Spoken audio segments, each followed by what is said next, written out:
blonde is the color of my true love's hair.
I'm a past state YF&R chair and YF&R competitor, and I'm excited to be with you this afternoon as your MC for the Cultivation Stage.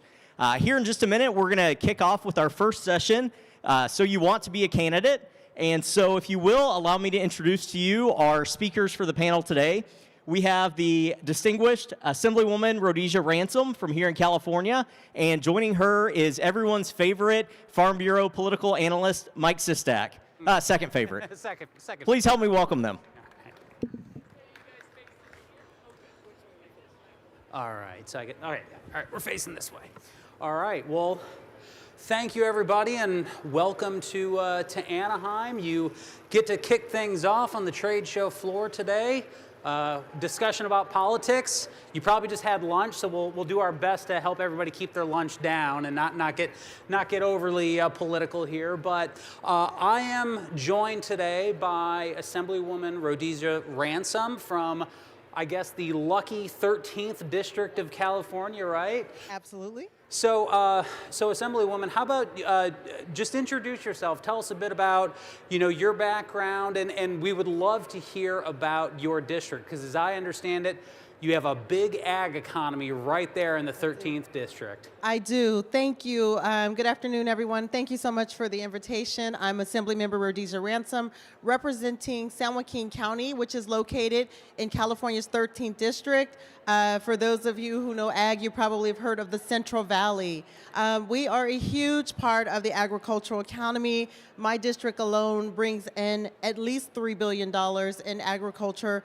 And then when you add in things like transportation, processing, and everything else that goes along with ag, that number goes up to about $8 billion to the California economy just in my little 13th district. Yeah. So what were you doing before you got into politics? Because I understand you've been in elective office for close to 20 years now, correct? I've been in public service for close to 20 years. Okay. So I've been in the legislature. I've served on a public city council. Local government is where I come from. My background is actually in public administration. Yeah. I grew up serving the community, and I think that's the very important background that you should bring with you when you are looking to run for public office, because you need to care about actually representing people.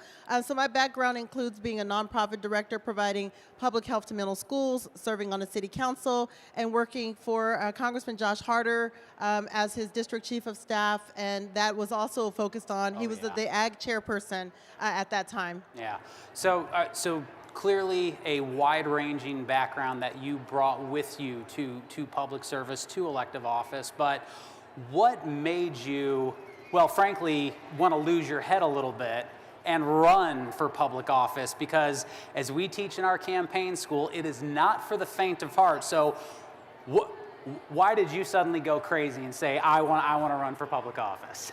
Yes, that is a great question. It is definitely not for the faint of heart. I ran because I was asked to run. Yeah. And that's why a lot of people run, at least especially women. We run because we were asked to run. Oftentimes we are thinking we didn't check enough boxes or we're playing in the background. I was definitely on my public service side, happy to work in the background and help good people, because anytime you're doing something good in the community, it comes down to policy, and then you start looking at the policymakers. And so the first time I was asked, I'm a state assembly member. The first time someone asked me to run for state assembly was 15 years ago, and I said no, like I can't tell you how many times. Yeah. Wait, so I guess you want more why? But yeah, no. Tell us a little bit more. Why? Like, what was that thing that you said I have got to make a difference? Because usually, at least in my experience, I teach campaign schools all around the country with our state farm bureaus, and someone usually has that big why, like that thing, that catalyst that pushed them. What was it for you? My why. So when I was asked this most recent time, I actually tried to find someone else, right? And my big thing is get things done. Who can get things done? And I am a person about, like, my motto is get it done, right? And get it done right. Best in class is what we always want to be. And so as we were looking, there's a lot of ego for some folks who are in these political offices. And then there was a lot of need were not being met. And so I looked, I knew the district. I'd been working in the community for a very long time. And I knew that I could represent the community well, and so I said yes. And my caveat was, when people ask you to run, make sure they're going to actually support you. Yeah. So I'm like, I'm going to do it if you're going to support me. Don't ask me to do something and then, say good luck. Right. No, as I always tell candidates, I mean, you kind of have to have your kitchen cabinet of people who are going to be there for you through thick and thin, but from the very beginning. So, I mean, you clearly had that. So tell us a little bit about some of those races that you've run. I mean, you came very highly recommended to me from the staff of the California Farm Bureau when I said, let's talk to one of your assembly members, and they said, oh, we've got somebody for you. And so I've heard a little bit about some of the races that you've had to run, but can you tell us a little bit about those? Yes, I've had some wins and I've had some losses. And I'm a very interesting candidate because, there's some interesting stories. You'll have to Google the stories, but I will tell you that the Farm Bureau probably recommended me because I've been a partner with them. My thing is always about collaboration throughout my entire life. And we've had some really big fights regarding our water, which is important for our farmers, being able to fight invasive species and things like that. But you were also probably recommended because my interesting story is I ran for county supervisor, and I was supervisor-elect for probably like close to 21 days, and then the election flipped at the end, and I lost by like 200 votes. Ouch. And which is something that if you're going to run for office, you got to be able to, like, this can't be your only life, right? You have to still be all about the community, because there's no guarantee, because I'm always the right person. I knew I was the right person, so I didn't let that, defeat me as a person. And then I went to work for the congressman, and then I was asked to run for originally state senate. But there's a lot of trickery in politics. Yep. And so something happened. We knew something was going to go down that would have really caused me to not win that state, or be at risk of not winning that state senate seat. And so if you're going to run for office, you really need to know what you're getting yourself into. You need to look ahead. You need to do your homework. And so I had to ask myself a question: am I still the right person to help lead my state? And if that is the case, what is the right move for me to make? And so the folks in my kitchen cabinet says, look, if you want to make a difference, you can go to the lower house, but you'll still be in the state legislature. You'll still be able to weigh in. Or we can stay and fight this fight in the Senate. And I said, you know what? Let's go for the sure thing. And then I tapped a friend to make sure that we had support to run for that Senate seat, someone I knew without a doubt could actually win. And together we're working with the Farm Bureau and our local community to be able to make things better. Yeah. So you touched on something. You talked about the fight in the state assembly over water issues. I grew up just on the other side of the Colorado River in Arizona, and we have a saying there: whiskey is for drinking, but water is for fighting. I'm sure it's the same here in California, but that brings up the question for me: One of the things that we teach in our campaign school is, you have to run on the issues that people in your community are already concerned with. You don't have to educate them. They know they're mad about things. So what were some of the key issues that you were running on in that assembly race? I tell people, and I appreciate what you're telling folks, because you can't just get out there talking about yourself. Nobody really cares about you. In fact, nobody cares how much you know until they know how much you care about their issues, Yes. right? And so for me, affordability is a huge problem throughout California, throughout the nation, and really being able to show people and talk to people about how we were going to address issues with affordability, how we were going to protect our jobs, how we were going to protect our industries. I live in a town that, like I mentioned the ag, but we are also a bedroom community where people move for housing affordability and then have to commute in over 100,000 cars to get to their jobs. So we needed to talk about how we're going to address traffic and things like that. Yeah, absolutely. So since you've been in office, are there any successes that you want to tell us about, or even if it wasn't necessarily a success, but just a good learning opportunity since joining the state legislature? Yes, I've had, it's funny you asked that. This is why they invited me here, right?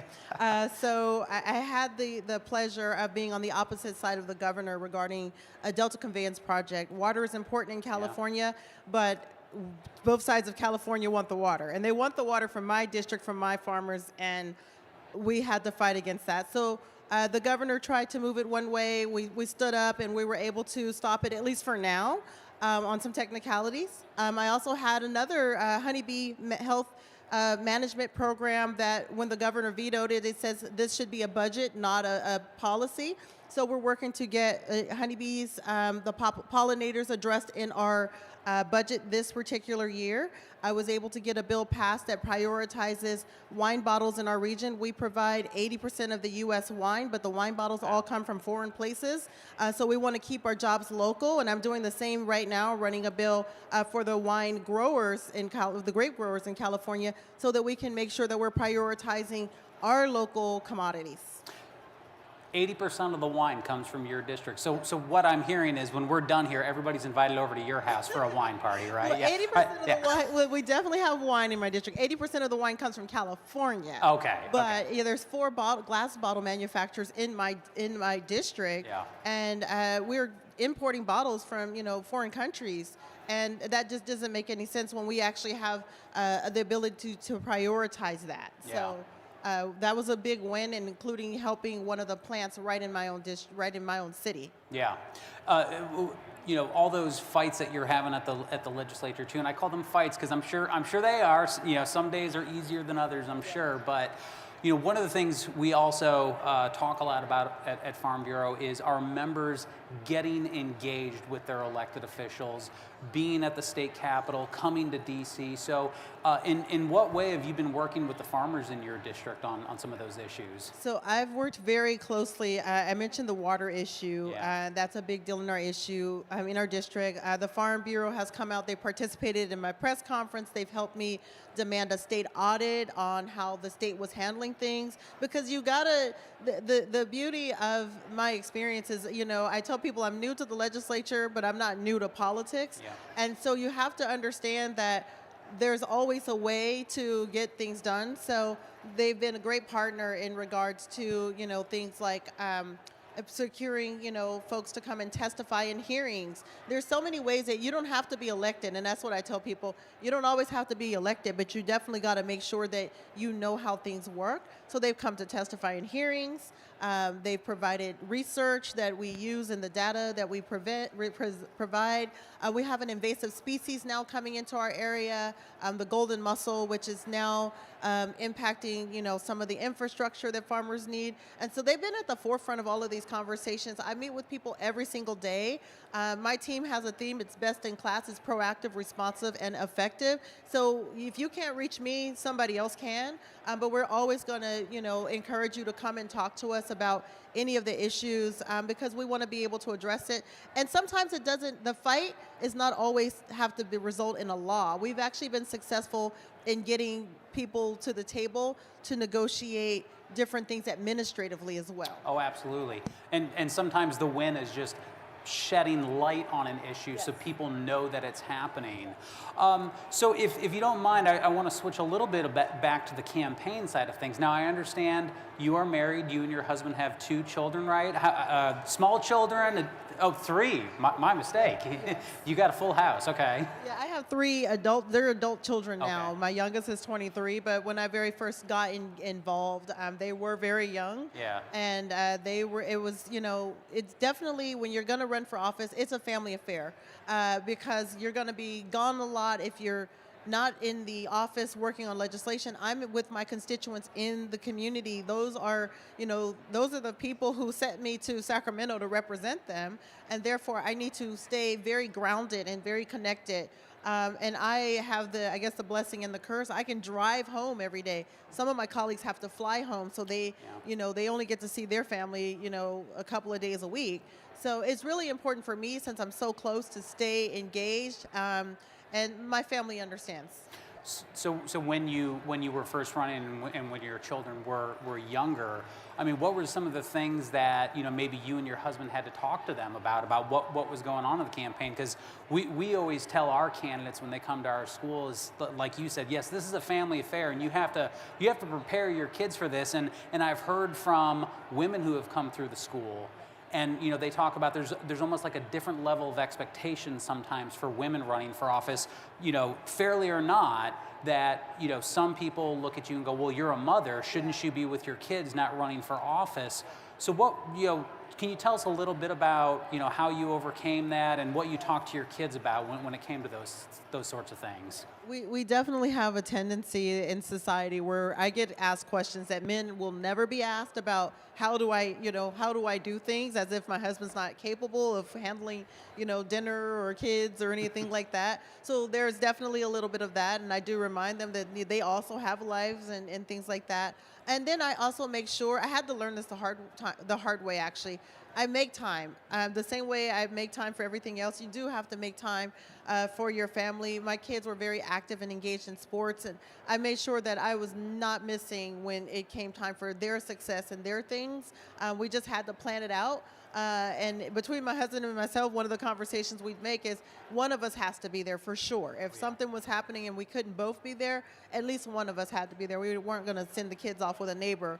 And if it means I can't be there to present a certificate or something like that, then I got to be there for my own kids and make sure that they are getting the same type of service that everyone else is getting. So that's very important. Yeah. And then there's the other side of politics. There's a very divisive things in politics because people will try to define you. So you got to tell your kids, like, all right, everything you hear on social media, don't respond to those things, because people, go on social media and they ask questions or they do, certain things. So if you have young kids, you do have to be mindful of things that could potentially impact them as well. And so those are the kind of conversations that we had. But overall, my kids, it's been a great experience for them. I feel like they're very well-rounded. They understand how the real world works. And it's been good. So at AFBF and at farm bureaus in states around the country, we have very strong women's leadership programs. And I always tell candidates, women are the ones who show up. Women vote with their feet, all right? They always volunteer. They're always engaged. Guys, I always say, guys, we're lazy. We think we can cut a check to a candidate and call it a day, and, that's our involvement. But what is, for the women in the room, and especially because women's leadership is so important to Farm Bureau, what is the best piece of advice you could give to any of the ladies in the room who think they might want to run for office? Well, first I would say do it. Nobody has to ask, I'm sorry guys, but nobody has to ask a man several times. Like, women, we always feel like, did I check that box? Did I do this thing perfectly? Are all these ducks in a row? And then a guy will be like, just jump right in. And you go like, wait, where did he come from, right? So I would just say stop second guessing yourself and put all those questions and insecurities aside, because your voice is definitely needed, especially considering all the things that we bring to the table. In California, we're one vote away from parity, one woman away from parity, and I can tell you that really changes the conversation about things that matter to our households. Women are going to work now more than ever, so what are we doing about childcare and things like that? There's so many things that we bring to the table, and it's important that you not second guess yourself. Don't talk yourself out. I talked myself out of it. I told you, I was asked 15 years ago. I was like, me? No way. And I look back today, I'm no more prepared now than I was already prepared. So just do it. You just got to do it. Jump in with both feet and believe in yourself. Believe in yourself, but be prepared, right? Yeah. Like, know your community and know your people. Believe in yourself, but don't be arrogant. Like, don't believe in yourself like that. Believe in yourself because you know that you can actually help. Yeah. Believe in yourself because you want to serve people. Yes. Yeah, not that you think you're better than anybody or that you know everything, but because you're there to serve. That's right. Yeah. That's right. So on that note, I know we're going to get the hook here soon, watching the clock. So for folks who are interested, maybe you are thinking of running for office in the future, or maybe you just want to learn more. Farm Bureau has been teaching a nonpartisan campaign management school since 1987. And going back over all those years, we've had thousands of candidates running from school board to city council to state assembly. 82% win rate for those candidates who come through who go on to win their races after they come to our school, all right? So this is taught for any level of office, whether you're running for president or dog catcher. That's what we're there to teach you, how to win, all right? Now, it's nonpartisan. We're not there to teach you to be a good Republican or good Democrat. I've had both in the room. I've had nonpartisan office seekers, independents. It's for candidates. It's for spouses, because there is a role for the spouse and family. And it's also for staff, because it does take a staff infrastructure to help you win a campaign. Now, it's a day-and-a-half program, I'll tell you that. We do the Campaign 101. We're breaking it down, all the nuts and bolts of running a successful campaign. We do a media training for you. Here at Farm Bureau, our members are really good at talking to the media, but I'm sure, as you could tell us, Assemblywoman, it's a different thing when you're being interviewed as a politician. Absolutely. I'm just going to back you up and say, if you want to run for office and you have no formal training, do it. That way you don't lose an election by 200 votes or something like that. Because there is really a science, right? You don't just knock on every door. Not every person is registered to vote, right? Yeah. And as he's talking about media, why are you talking about things that people don't care about, right? So Absolutely. there is so much you can learn by going to a campaign management school. And I just encourage anybody, if there's education you can get it. Yeah, absolutely. So just to cap off that, sorry, this says 2023, 2024. This is this cycle now, 25, 26. The states that you see highlighted on the map in blue, those are the states we've already taught this program at this cycle. We've been to 16, 17 states already. We still have 6 more going through this spring before we kind of shut it down. Because if you're going to run for office this fall and you don't know what you're doing by the summer, I would advise you not to run, okay? But California, Montana, Colorado, Kansas, Kentucky, Virginia, we have those opportunities for you. If your state is not highlighted there, or maybe you've missed the boat already and we've already come through your state, but you're interested, talk to your State Farm Bureau staff, because we're not going to come and teach the program unless your State Farm Bureau invites us. We don't recruit the candidates. We just show up and teach who's ever in the room. So if you're interested, please talk to your State Farm Bureau about when are we going to get one scheduled in my state. So that is my pitch. If you have any further questions, send me an email or talk to me when we're done. But Assemblywoman, thank you so much for your time. Final question, and this is for everybody. If there is one piece of advice that you could give for anybody who wants to run for office, what would you say to them? I would say it's important to know who you are and what your values are, because people are going to try to pull you in all kind of shiny ways. And so It's important that you, if your issues are farm and you know that's what your community cares about the most or what they need the most, just stick to your thing. And folks will try to scare you. Just stick to your values and also know. I know you said one thing. That's also, okay.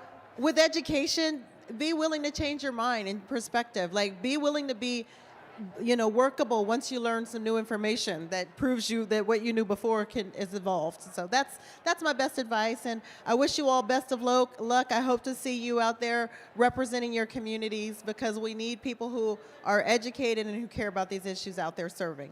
And I'm sure you will stick around for a few minutes if folks want to talk to you one-on-one when we're done. Well, thank you so much. Please talk to your states. Talk to me if you are interested in running an assemblywoman. Thank you so much for being here. It's an honor. Thank you. All right, thank you.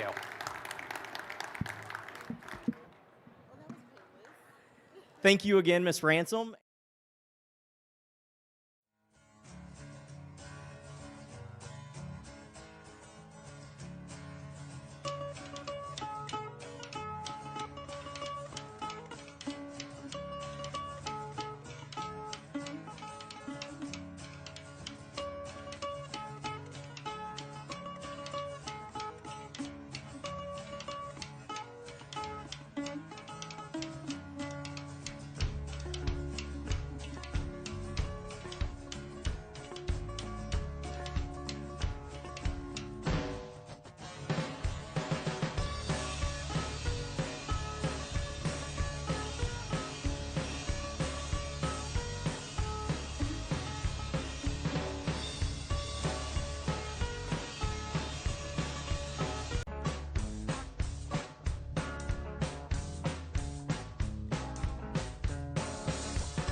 Just a quick announcement before we begin. Make sure to visit the American Farm Bureau booth right behind us here.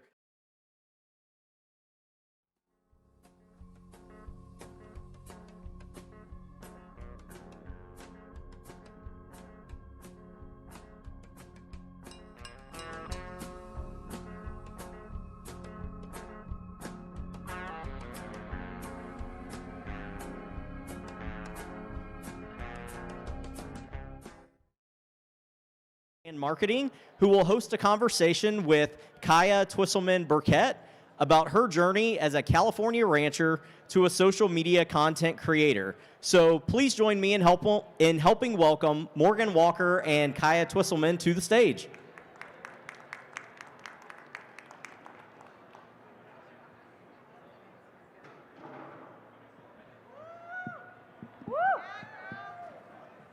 Got the hype team out today. Hello everyone and welcome to our session from Farmer to Influencer.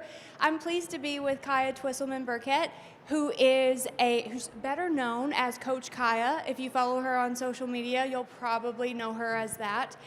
She is a California cattle rancher turned Kentucky-based motivational speaker.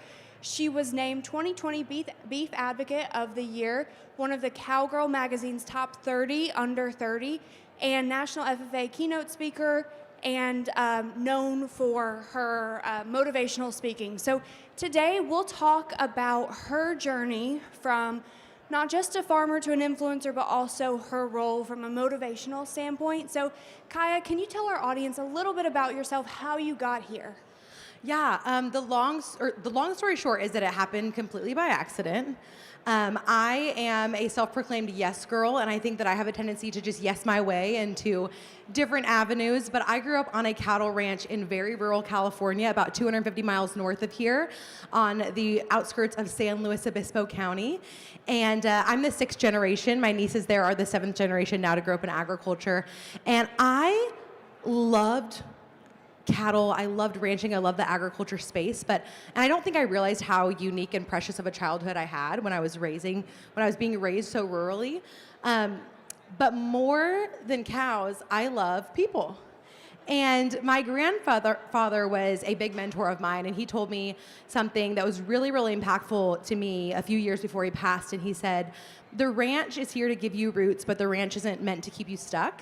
And it was this word of wisdom that kind of gave me permission to continue my family's ranching legacy in my own way that maybe didn't require me to stay on the ranch. And so my journey has taken me away for college. I lived in Germany for a year. I landed in Kentucky working for the Kentucky Cattlemen's Association for a few years. And if you know me, you know I love to talk and I love a microphone. And people started inviting me to speak on stages and share my story and connect with people. And I fell in love with it. And it's been really interesting to find my way in this industry. Maybe not in production agriculture, maybe not just in agricultural communications like my early career began, but maybe finding my place in agriculture, being a voice to help empower the men and women within our industry to live their best lives. And if you would have told me 5 years ago that's what I would have been doing, I would not have believed you.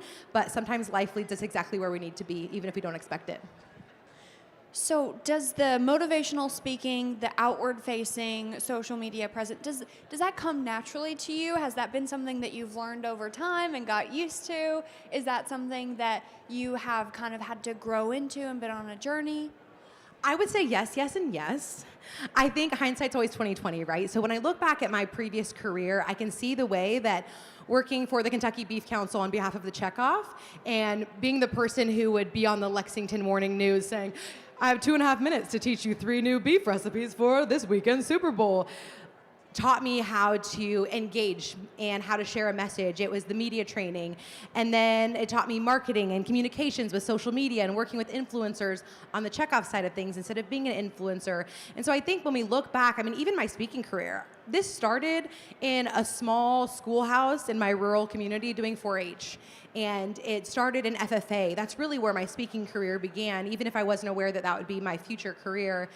And I think for my story, the way I came into being a social media influencer, as you would say, happened very organically. It was 2020. We all remember that year. And the folks at the National Cattlemen's Beef Association, their marketing team, had heard my health story. I had lost over 100 pounds that year. I had been media trained. I love to talk about beef and how it was a part of my journey. I love to share the story of agriculture. And they said, hey, Kaya, can we pitch your story to media? And I'm a yes girl, as I mentioned. And I didn't realize at the time that the people they were pitching it to was People Magazine. So my story was shared in People Magazine, Good Morning America, Access Hollywood. I had the opportunity to come to to Southern California and be on the Kelly Clarkson show. And in a lot of ways, me sharing my story organically opened up the opportunity for this larger platform, even if it wasn't intentional at the time. And social media is interesting to navigate, and I think I've learned a lot over the years, but the main thing that I've always come back to is that the most success we find in life, whether it's online sharing your story or whether it's how you show up in your communities or in your business or whatever that looks like, it's always going to be most impactful when you lead with your authentic self. And so, yes, there's learning curves and there's all these strategies, but I think that my success has always come from being brave enough to be exactly who I am instead of trying to fit into what I think I need to be.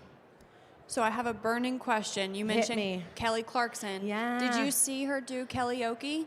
Okay, so I didn't get to see it live in action while I was there, but so it is 2021. I want to paint the picture. We're still not completely out of COVID yet, so I still had to wear a mask, and I wasn't allowed to bring anybody with me to the dressing room. So I'm in this huge dressing room by myself, full table of snacks. They have a karaoke stage in the dressing room for like their guests to perform. And I remember walking backstage on my way to go to be on the show, and they didn't have a live audience at the time because it was still too COVID-y. And as I'm walking by, I see this woman to my left in the most stunning red jumpsuit. And it was Rebel Wilson. If anybody knows who Rebel Wilson was. And I was like, do I freak out? Or are they gonna kick me out before I'm on the show if I freak out too much? So I just walked by her casually like I see famous people all the time. And I regret that moment to this day because we could have been best friends. Well, there's still time. You never know. There's still time. I want to manifest that friendship. You never know. So you mentioned sharing your story and sharing the story of agriculture. And so we talk about that a lot here at Farm Bureau and encourage our members to share their story on social media, but even more so whenever they're talking to lawmakers or even to their neighbor or someone they see at the grocery store. So can you share some advice for folks? What are the best tips and tricks in terms of how to share your story and relating to other folks and adding in those shared values piece, those commonalities, trying to find commonalities with the audience that you're talking to? Absolutely. Morgan, I appreciate that you said maybe not just online, but also with like your legislators. I think when we think about being an influencer, a lot of us paint this picture of like, oh, it's someone online with a large following. And I want to spin it on its head to make us realize that all of us are influencers. We all have influence, whether it is in the children that we raise or the people that we work with or the people in our operation, the people in our church, in our community, in our Farm Bureau groups. All of us are influencing all the time. Influencing is what people think and feel when they leave a conversation with you. It is the way that you can uplift them, the way that you can share your story in a way that allows them to see themselves in your story. And so when we think about influence and sharing your story, I just want to say that maybe you're someone who's like, I don't want to be online, and that's okay. I think that the online space is an amazing tool for us to connect with a lot of people from different walks of life from all over. But if that's not authentic to you, my husband, if it was up to him, I would not post another thing on social media for the rest of my life. Unfortunately, he married me, and he's just going to have to deal with it. He does not want to be online. That's not his passion. But he's a lobbyist. So his influence is when he is in the halls of Congress, when he's at state capitals. That is the way that he carries his influence. So my first tip would be this. What is the avenue that you feel most called to share your story? Is it being an influencer in person, in your conversations, in your local county Farm Bureau groups, in your church? Is it sharing your story online in whatever platform that can be? There's a multitude of them. My good friend Tara in the audience, she thrives on YouTube. I'm not there. What influence platform feels truest to you? It does not have to look the same for all of us. And I think that a lot of people, the thing that holds them back from sharing their story is, what do I have to say? There's nothing unique about me. And the thing that I've discovered, speaking on stages all across the country and connecting with people online, is that the moments that I feel most connected to other people is when I allow myself to be vulnerable and talk about the things that make me human, because other people are like, oh my gosh, I'm so glad I'm not the only one.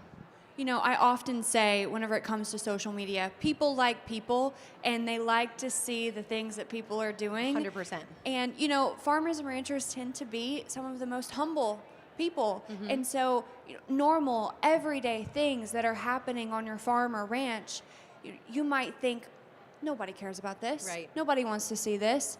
But that's not true. Right. People want a a peek behind the curtain.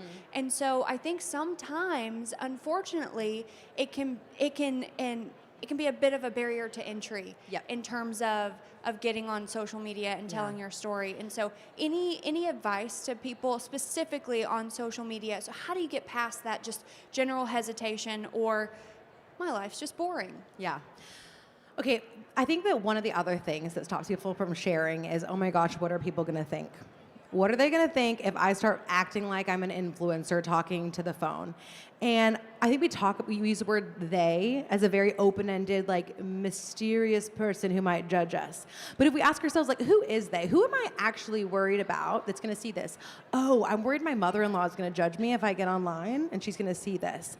Is it worth holding yourself back from sharing your story because of what that one person will think? And I think getting curious about what are the thoughts that come up that make you stop? What are the insecurities that maybe you're afraid of coming up for you that's getting in the way of you sharing your story? And like, with all the love in my heart, I would just tell you to get over yourself. All of us feel a little weird when we show up and do something that's different. And I think that some of the best things happen on the other side of vulnerability. And I get it. Not everybody likes to get in front of a phone and talk, especially about themselves. But I think it takes courage to open up and share. And I think that everything that's ever happened good in my life has come on the other side of courage. Even if the courage is opening up your phone and talking into a camera and pressing share. And you know, another point I want to make, Morgan, is you talked about how a lot of farmers and ranchers are like, well, I live this every day. This isn't interesting. I think farmers should understand how fascinating it is, because there is not a farmer I know who doesn't love going to somebody else's farm and learning about their operation. I mean, Farm Bureau has organized tours, agriculture tours here in California. I know so many farmers and ranchers who go on vacation, and what they want to do on vacation is go to other farms and ranch. So if you are a farmer or a rancher and you think going to other people's farms and ranches are interesting, imagine how interesting it is for people that have never stepped foot on a farm or ranch. What you do is fascinating, and I actually think it's the day-to-day things that we take for granted that make it so fascinating and also make us connect. You mentioned that humans connect with humans, right? You might be sitting down and having your cup of coffee at your kitchen table overlooking your pasture of cattle, while there is a mom who is sitting, you know, in her high rise drinking her cup of coffee while her kids run around New York City, and there's a connection point, right? I think that stories are so deeply powerful, and your story doesn't have to be this life-changing, like, unique experience. I think the more humanness you can bring to your story, the more connection opportunities there are.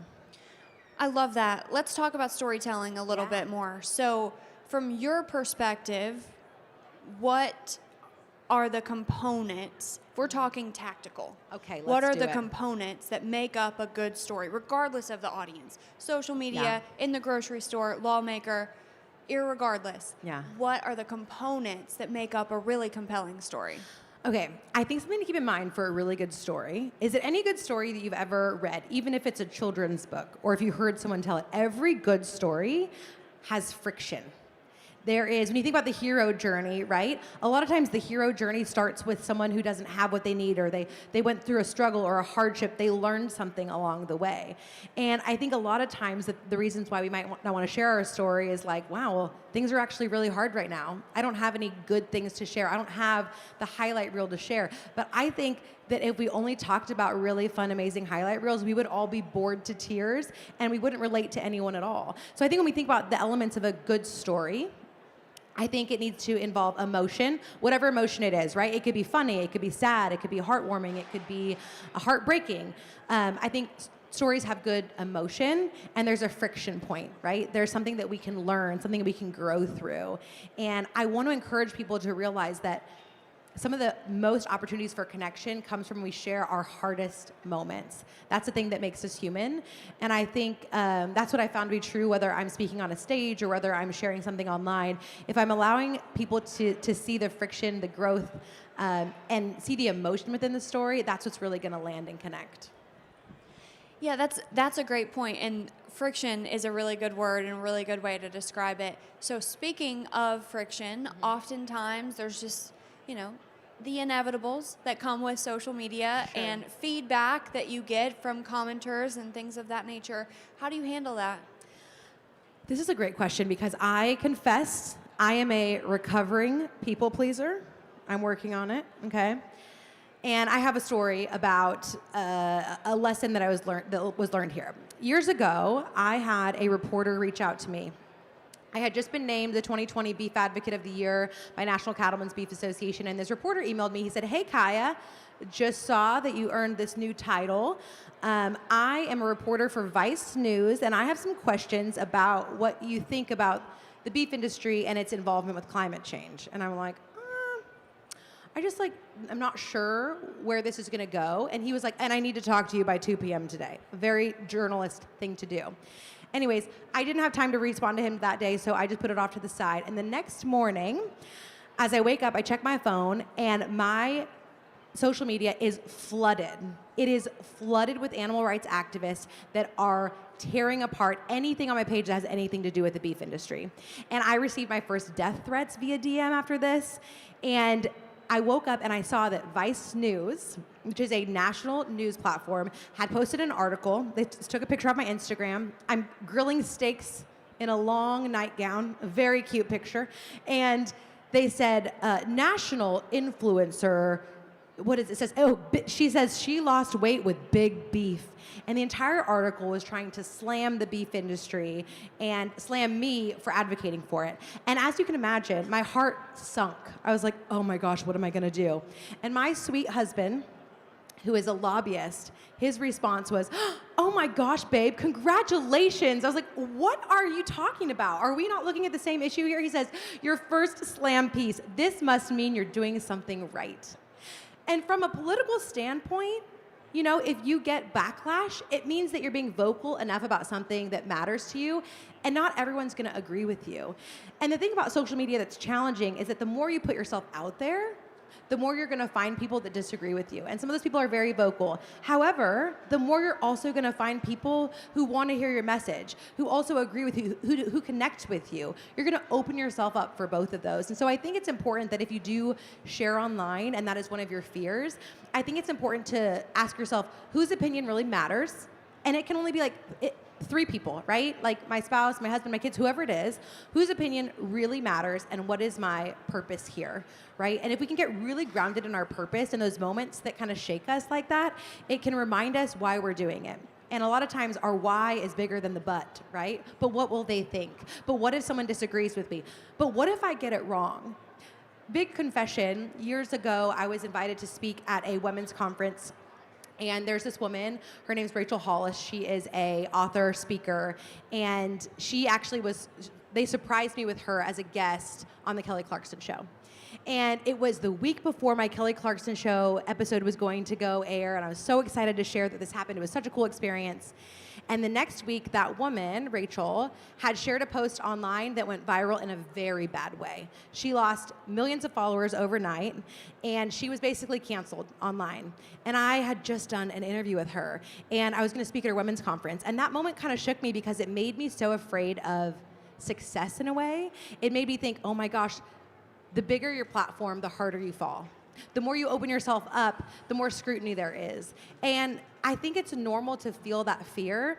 And I think every time I've seen anyone in the online space who's messed up or gotten canceled, you cannot cancel someone who is authentic and honest and willing to learn and grow and recognize their fault and have conversations. And it made me realize that getting canceled or saying the wrong thing online, while it can feel terrible and can be really scary, it's also a friction point that allows room for growth, for learning, for connection if we open up that door.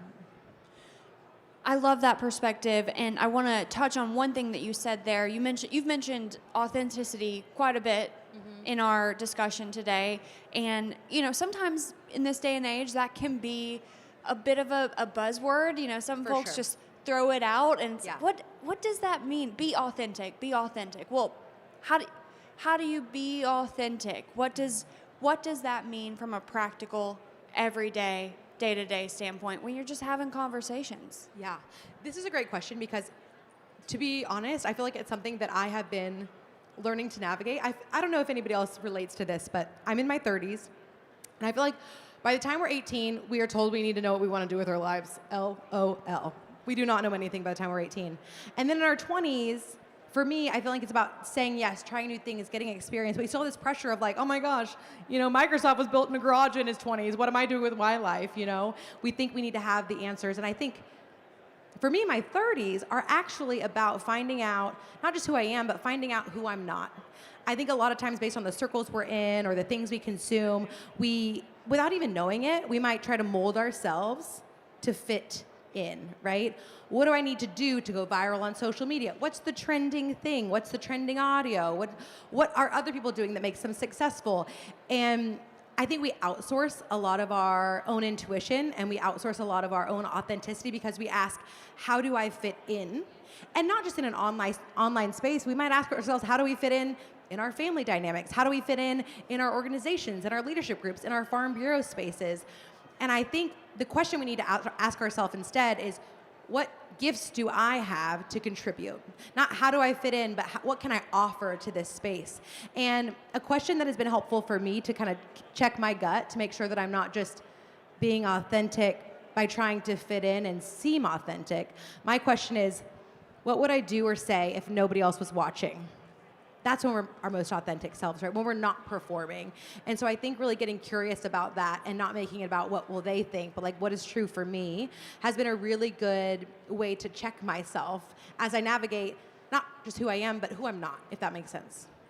It does. It does make sense. And I think that's really good advice for the folks in the audience. So as we round out today's conversation, is there a message that you would like to leave with everyone today?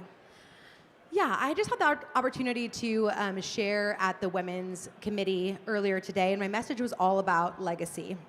And when I think about legacy, to my experience thus far, I don't think there's an industry out there that understands legacy quite as well as agriculture does. And whether you found agriculture because you married into it, or you're a first-generation farmer or rancher, or you're in agribusiness, or maybe like me, you're a part of a multi-generational family story, all of us have a legacy that we inherited and a legacy that we're going to leave behind. And what I really challenged that group of women to think about is what legacies were left to you that enrich you, that make you a better version of yourself, that you're proud to hold and carry and move forward. Imagine the legacy that you want to leave, right? And the next question is, what are the legacies that need to evolve? What are the legacies that were left to you that don't work anymore, that don't make sense, right? When we think about Imagine, Grow, Lead, the theme of this year's conference, like imagine the legacy we can leave and also grow through the changes that need to be made, right? Be willing to allow yourself to evolve. Legacies weren't made to stay stagnant. And the last one is lead. Lead in the way that only you can. Instead of asking myself, where do I fit in this space, in this world? It's who am I and what contributions and gifts do I have to bring to the table as I decide intentionally what the legacy is that I'm going to leave in my home, in my family, in my community, in my local county farm bureau, in this world. And so when we think about legacy, I just want to encourage everyone to get curious about what was meant to continue, what was meant to end here, what are the generational cycles that I want to break and change, and how do I want to grow through it moving forward with intentionality. That's great. I think that's a wonderful message to leave the folks in the audience and myself as well with today. So thank you for joining us, and please join me in giving Kaya a round of applause. Thank you, everyone. Appreciate it. Thank you, Kaya and Morgan. We are going to take a little break until 2 o'clock. Our next session will be the fertilizer factor, what to expect in 2026. So come back over in about 20, 25 minutes. During the break, walk around the trade show. Be sure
sit on our county board, past state YF&R chair, kind of done all the things, and so now I'm just free labor, I guess. So thank you for being with us. Our next speaker is going to talk to us about the fertilizer forecast. She hails from the Fertilizer Institute and is a past economist with American Farm Bureau. So if you will, please join me in welcoming Miss Veronica Nye. Thank you. Do you have a lapel? I have a lapel, yeah. Thanks very much. Thank you. Thank you. Yeah, Brady, when you say a past economist with Farm Bureau, this almost feels like a homecoming. I've tried to limit the conversation to 2026 as you all are getting ready to go into the spring season. So let's do this. How do I push go? Green, thanks. Okay, so I guess we are in 2026 so far. So I want to talk about the global S&D fundamentals. In the short term, we've got, and this is a lot of text, and I'm sorry, my former boss would bop me on the head for this, but I'm going to talk a lot about some of the big players in the world of fertilizer, both from the production side, the export side, and on the consumption side, because I think something that surprised me when I came to TFI was to know that the US is only about 10% of global fertilizer consumption. 90% of consumption is elsewhere. So while there are, of course we're a big player, we're the fourth largest consumer in the world, but what happens in other markets and other commodities matters quite a lot and has a pretty big impact on what's going on in the market. So we're going to talk about some of those big players. And then we're going to talk about some supply disruptions that are already pretty well telegraphed out there, particularly with regards to China. China's a big player in the production side of fertilizer on both the nitrogen and the phosphorus side. And so when they tell us that they're going to disrupt the market, we need to listen. They've been telling us that they were going to disrupt the market since 2021, and they have delivered. And they've told us that they're planning to do that again this year. Then we're going to talk about the 2025 hangover, which will be significant, unfortunately. The U.S., depending on the nutrient, depending on the product, our supply is a mix between domestic production and imported product. And depending on that product, our imports of product were pretty significantly impacted in 2025 as a result of some trade policy in the U.S., which has now been rectified, but it did have a pretty significant impact on U.S. trade flows, not necessarily because of the level of the tariffs, but because of the tightness in the overall global market, particularly for phosphates.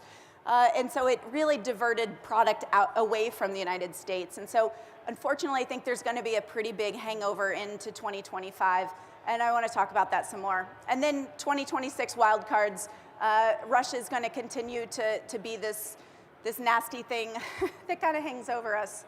So let's jump in.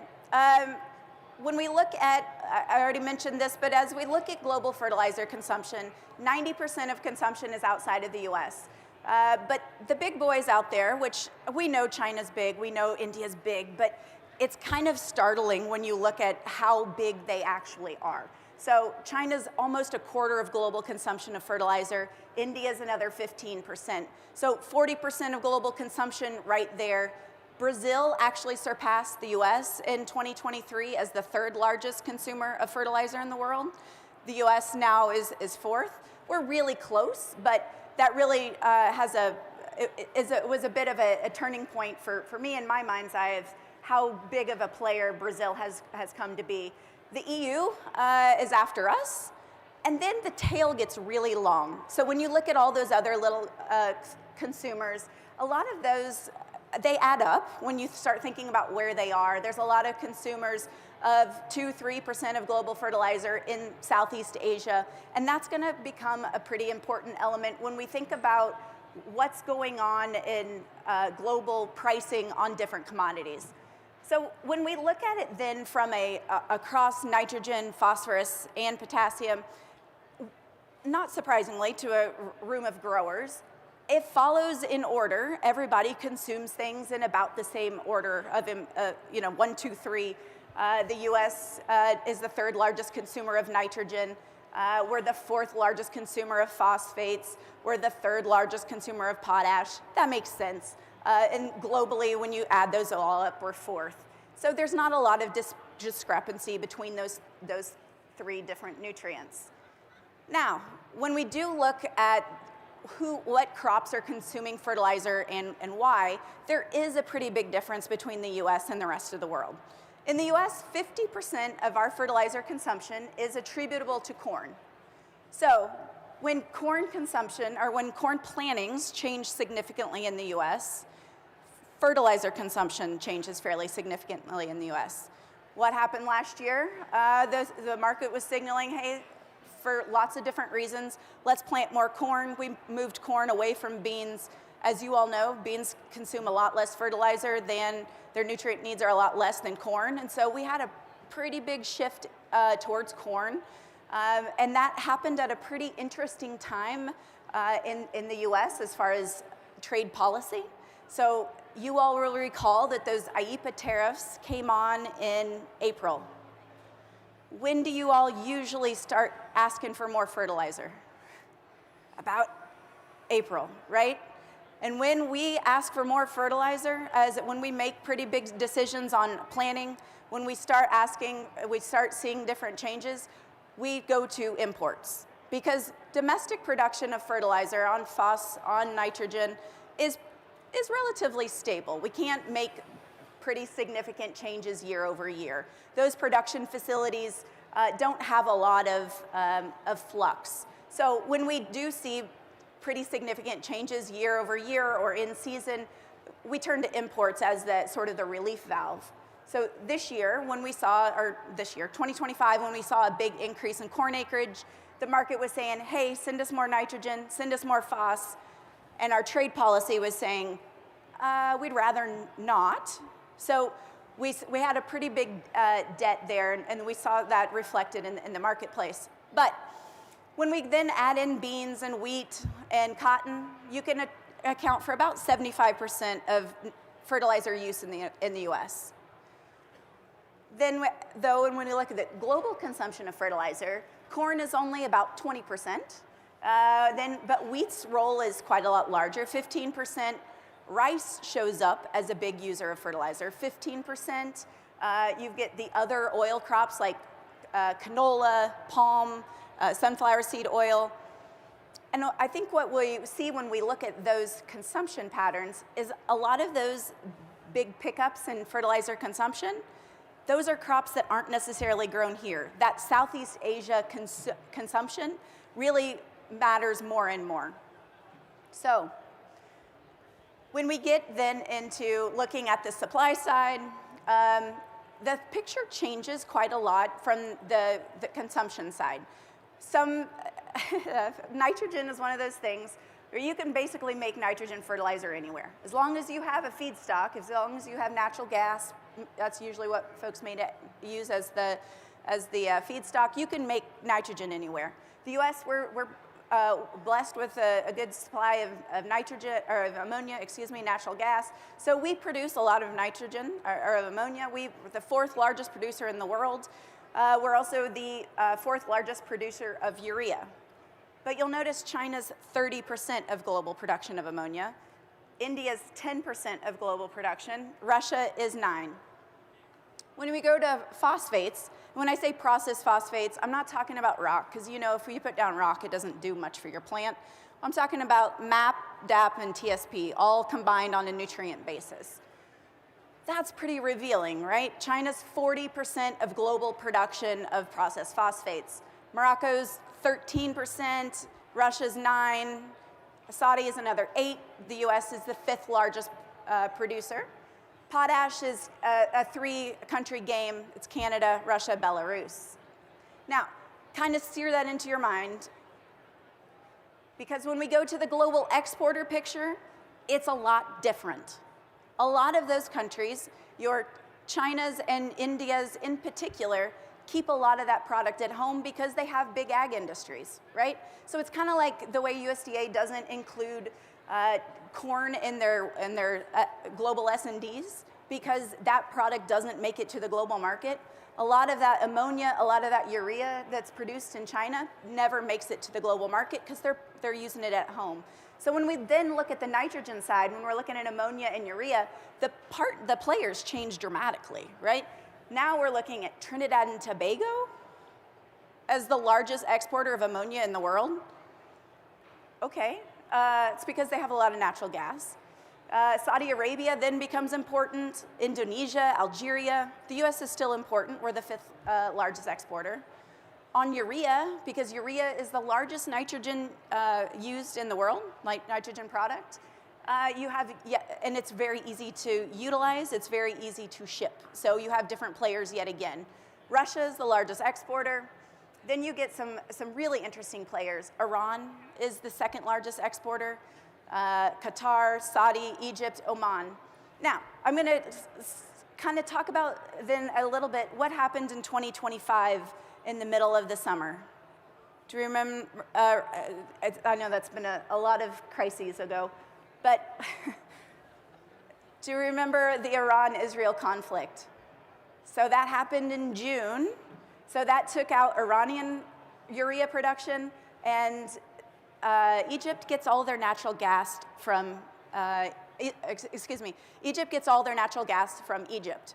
So it took Israel. Dang, I can't keep my country straight. Egypt gets all their natural gas from Israel. So it took out about 20% of global exports of urea over the summer.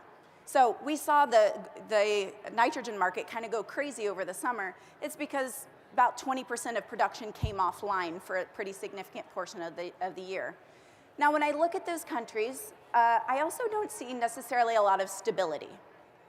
So when I think about 2026 and I'm thinking about what I'm looking for in the news, those are the countries I'm looking at.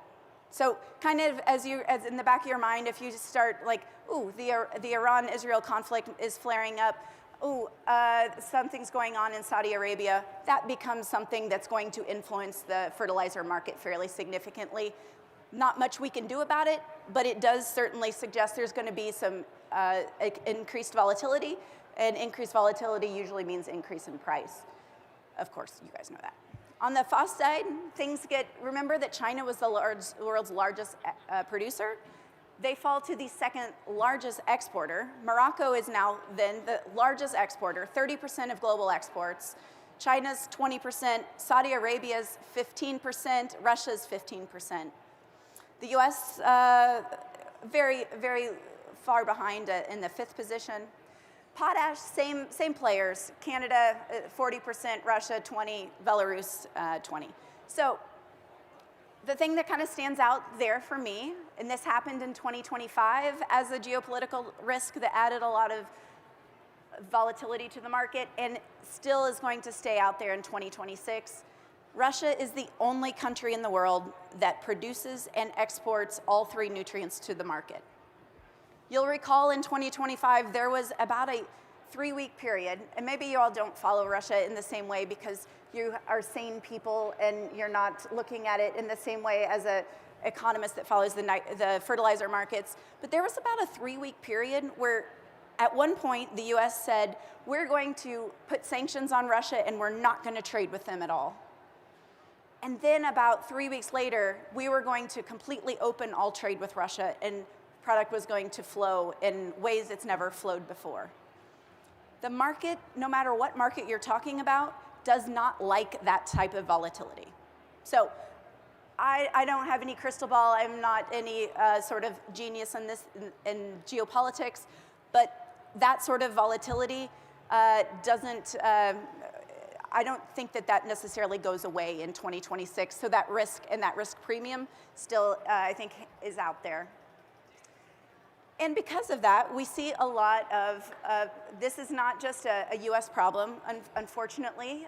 This is a global problem that we've seen because there's the players and the resources are fairly concentrated. Have seen price risk all over the world. So this is a global fertilizer price indicator from beginning of January 2019 all the way through almost the end of 2025. And as we kind of look there, the dotted line is fertilizer as a whole package.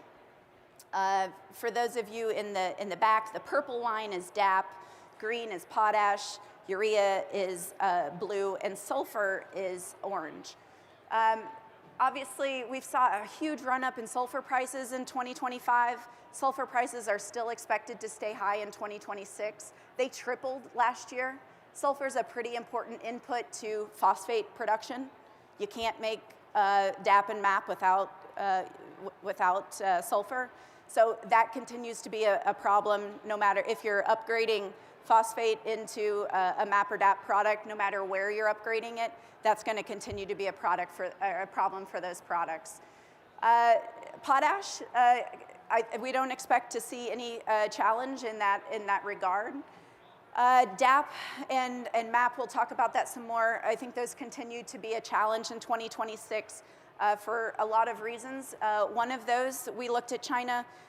In 2021, the Chinese, who you'll recall produced 40% of the world's production of processed phosphates, made the decision that they were going to start keeping more of their product at home. They reduced their exports by 40%. The rest of the world, so the Saudi Arabias, the Moroccos, the Jordans, have increased production, but there have been fewer tons of processed phosphates exported in the world in every year since 2021 than there were in 2021. So the global market, you all and every other grower in the world who wants to buy MAP and DAP and TSP have been trying to buy a smaller quantity of total nutrient units in every year since then. The Chinese, bless their souls, at the middle of December in 2025 announced that they would be eliminating all processed phosphate exports through August of 2026. So they have a policy not only of keeping it at home, they also have a policy of not exporting during the months of the year where they're growing crops, which unfortunately for the US also happens to be largely the months of the year that we're growing crops.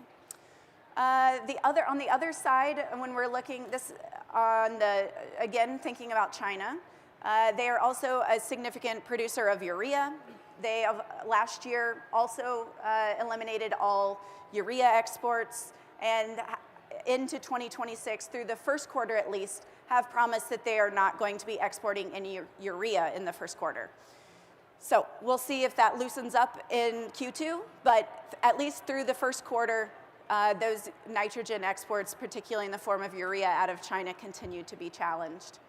On the demand side, India, who is the second largest consumer of fertilizer in the world, their government purchases on their behalf, which seems nice if you can get it. They buy it at high global prices and then sell it to their growers at a discounted rate. But when they go into the marketplace, they buy it at like 1.5 million metric tons at a time. So when you're that kind of a customer, people offer you pretty good rates. But you kind of hold the market hostage while that tender, that request for purchase is out there. And then that ends up setting the global price for that product. So the estimates for demand out of India for this year are about equal to where they were last year in 2025. And I'll tell you that 2025's nitrogen demand in India was about double what it was in 2024. So that increased demand pressure that we saw in the nitrogen market out of India in 2025 is expected to stay largely similar in 2026. So getting a bit more specific into that import hangover as it relates to the US. When we had those tariffs come on, and I know there's a lot of different considerations that go into the trade policy, and I'm not going to pretend to understand all of them, and that's beyond me. But I will say that there were some fairly significant impacts on U.S. imports as it relates to fertilizer, and certainly there were some impacts as it relates to exports of ag products to other customers around the world. But particularly when we look at the phos market, our imports of phosphates since the the tariffs came on, so April through October in 2025, relative to the same period in 24, over 50% reduced. So now those tariffs are off, which is great. They came off mid-November, but man, we're going to have to make up a lot of ground, right? Usually those boats are coming in starting about mid-October, mid-November. They do a lot of movement of product. One of my members said, you know, we're really an industry where we apply product 2 months out of the year, twice a year, and the other 8 months of the year, we're building inventory. And we missed a lot of months of building inventory. So what generally happens when you have to move a lot of product in a pretty short amount of time? Transportation rates go up, and there's just a lot of angst as to whether or not that product's going to, who's going to get it and at what point. It's not necessarily that the product isn't there, it's just a logistics challenge of trying to get a lot of product to one spot at once. So that hangover, I think, unfortunately, is going to stretch into 2026, despite the fact that those tariffs have now come off. So as we look then at that reduction in imports, I'm just going to put this up here for just a minute because it really, I think, highlights the exposure that different nutrients and different products have to that import challenge. So when we look across the top, your nitrogen products are all in the top row. Ammonia, we supply about 90% of all our ammonia needs domestically. So not a ton of exposure there. On urea, so that's that relief valve, right? When we have a big call for additional nitrogen demand, we usually import urea. So that year over year, that percentage changes. But in 2024, about 2/3 of our total urea consumption was domestic. The other third was imported. And UAN, we're about 20% imports, 15% to 20% import supplied. Potash, which we were so excited, and I think this is incredibly nerdy, I admittedly. The president said potash. The president said potash. He even said it wrong once, and it was so important that they got the pronunciation right. They said potash and then potash. When does that happen? So anyway, almost all of our potash needs are imported. We're not unique in that. You saw earlier that the world is really supplied by 3 countries. Canada, Russia, and Belarus are the main countries where God placed potash reserves. So that's not all that unique, but at least we have a friendly country very close to us that will willingly supply that product. MAP, DAP, and TSP, that processed phosphate side, that's that that 2025 import hangover. That's where we have the greatest exposure because over time, our ability to supply processed phosphates domestically has certainly eroded, and today about 40% of our total supply is imported. The other sort of on the domestic side, the other challenge or the other sort of thing, I guess, that it's really on the demand side going to weigh on the market is how much you plant, right? Last year we saw our estimations for increased fertilizer demand. We thought across the NPK complex, fertilizer demand was up about 3.5%, and that was if we assumed historical application rates and the share of planted acres receiving fertilizer. That's a pretty big assumption, but I don't know exactly what's going on out there. I don't think anybody does. But that was with a 9 million plus up on corn acres. Obviously we don't know what acreage is going to be this year, but I don't think it's going to come down 9 million. So what's that total domestic demand, particularly on nitrogen, going to look like when 50% of nitrogen demand or fertilizer demand and mostly nitrogen demand is attributable to corn? That's going to have a lot of impact on what nitrogen demand ends up being. how about we talk about this in the booth, because I realize I'm out of time, because I want to talk about what the out period looks like, the 2026 and beyond. What does global capacity look like? It takes a lot of time. It takes a lot of money to build a nitrogen plant, 3 to 5 years, $3 to $5 billion. To build a new phos mine or a new potash mine takes about 10 years to build a new facility. So we know what that additional capacity add is pretty well telegraphed. So we have a fairly good idea what's coming, or unfortunately what might not be coming. So come and see me at the booth. Let's talk a little bit more about what those out years look like. But thanks very much for your attention and joining me. I'm sorry I couldn't bring a bit more of a sunny perspective, but it's easier to plan if you know what the roadblocks might be. Thanks very much. Thank you, Veronica. And you're going to join us in the AFBF booth. So if you have any questions, please walk over. She's graciously volunteered to spend some more time with us one-on-one. So thank you again for being with us. Pleasure. Thank you.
Quite the enterprise. And then our special guest, interviewer, if you will, is no stranger to many of us. He's a third-generation cattle and chicken farmer from Georgia. Go Gators, got to throw that in there. But please join me in welcoming President Zippy Duvall and Tara Beaver to the stage.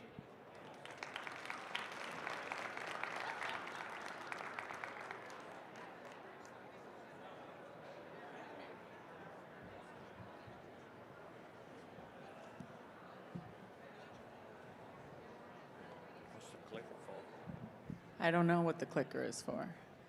Maybe if we want to I show don't- some I don't have a pictures. slideshow. Yeah, I mean, I do have flashcards. Oh, you do? Just in case. Okay. I have a feeling, though, once we start talking, they won't be able to get me to No. stop. So that's normally how it goes, especially with people in agriculture, right? That's exactly right. Hey, y'all. Can you say, hey, y'all? Okay. He's got the crowd ready. What am I even Right. doing up here? When you're from the South, it's y'all. So thank you everyone for coming. I'm very excited to be talking with you. The Fireside Chat is really your podcast. I feel like we're the Farm Bureau podcast. And today we're going to be doing it a little bit different because I'm going to be interviewing you today, which I'm very excited about. And I appreciate your time. Yes. So I'm going to assume that everyone here knows exactly who you are. Does everyone know me? But in case they don't know, can you share a little bit about how you got involved in agriculture and how you got involved in the Farm Bureau? Probably got involved in agriculture like most people do, and that's you grew up with a family that your dad was in the farming business, and you was his labor force. And most of us, especially my age, grew up that way. And it's really amazing to me how many people that grew up as a child working grew up on a dairy farm. We asked one time how many people in the room at the voting delegate sessions started their career as a child on a dairy farm, and about 2/3 of them raised their hand. That doesn't happen today because there's not that many of them around anymore, and they're mostly big. But that's where I started. I grew up on a dairy farm, and I thought when I got out of high school I wanted to be in the beef business. But they really couldn't make a living in the beef business, and I continued my father's dairy after he had a massive heart attack, and stayed there 30 years and raised 4 children on that farm. And then what brought you to the Farm Bureau? So during that time, after I bought my dad out, he was unable to work because of his heart attack, and I remember being at his breakfast table, and I was real green, and I was talking about couldn't find anybody to help me. Milk inspector was tough on me, regulations, price was bad, and he just looked at me and said, son, if you want to do something about that, you got to get outside your fence rows. And he took me to a Farm Bureau meeting that night because he was a big Farm Bureau board member there in our county and had been there for many, many years. And they elected me Young Farmer Chairman of the Young Farmer Committee in the county that night, and it just kind of kicked me off on a career of being involved in an organization that was working on things that was way bigger than I was. Thank you for sharing that. So one topic we are going to be talking about today is mental health, which I know is very important to you. And I also know that there are no farmer and ranchers here that got into the business because it's easy. It's a very hard job, and it can be really isolating. And I'm curious when you started to feel like mental health was something that the Farm Bureau needed to be talking about more. Well, actually, I grew up in a generation where you're supposed to be tough and be able to handle anything. If you had a piece of barbed wire or duct tape, you could fix it. And you just didn't really talk about your feelings. But when I became president of American Farm Bureau, and I was exposed to what everybody was going through all across the country and so many different things, any commodity. And one day I had an employee come in and says, will you pray with me? Because everyone knows I'm a praying man. And I said, sure, so what are we going to pray about? And they said, well, one of my families back home in my state lost their father this week. And I said, so what happened? And they said, well, they went to church that morning, came home for Sunday lunch. They were sitting around planning for the week and talking about the difficulties they were having financially. And 5 o'clock that afternoon, their dad took his life. And we prayed about that. And I got to thinking about it after my employee left. I said, you know, being the largest farm organization in the state, 6 million members across this country, there is a lot of people out there that's going through that same stress. And we are a Farm Bureau family, and we ought to be doing something to help those people that's going through that difficult time. So we started what's now known as the Farm State of Mind website. We run a nationwide coalition that it creates a website that gives resources to farmers and ranchers wherever they might be in several different ways. It may just be a phone number. It may be somebody they can talk to peer-to-peer that's going through a same kind of situation, and they can even get free counseling 24 hours a day, 7 days a week if they're a farmer in America. And I know in my heart that we have saved lives through that program, and it makes me feel real good that even though it's not around policy, and that's what we were developed on, we're still doing things outside the realm of our core mission to really help farmers and ranchers across this country. Thank you so much for that, because I do think the Farmer's State of Mind really has made a difference, because I don't think someone in agriculture is just going to go talk to a normal therapist. I think it would be really rare that you find that. So having the Farmer's State of Mind and knowing that these are people in my community that I can talk to, that can relate, I think that that does really open a door for people in agriculture. And I'm really thankful that the Farm Bureau has that. As a leader of the Farm Bureau, is there anything that you tell people in agriculture, you know, to do to help them kind of reset or find other ways to kind of like take care of themselves during these hard times? Well, farming is a lonely business in a lot of cases. You know, a lot of farming and ranching goes on in very desolate places, away from the public and away from their families, and spend all day out there. And, you know, I spent days after days after days just with cattle, you know, and they don't really talk back. That's kind of why I like them so much. But, you know, it's easy to get down. I mean, I remember I used to milk every Sunday morning, and I would think, oh, my God, I'm the only person in this world that's working at 3 o'clock on Sunday morning. Everybody else is asleep. Until I took this job and I had to go to the airport on 3 o'clock, and I realized everybody else was working then too, you know, in the traffic. But to find that way to find some relief is, for me, is to really just slow down, take a deep breath, and go be with a friend or go be with a family member and try to do something outside the realm of what's bringing that stress on you.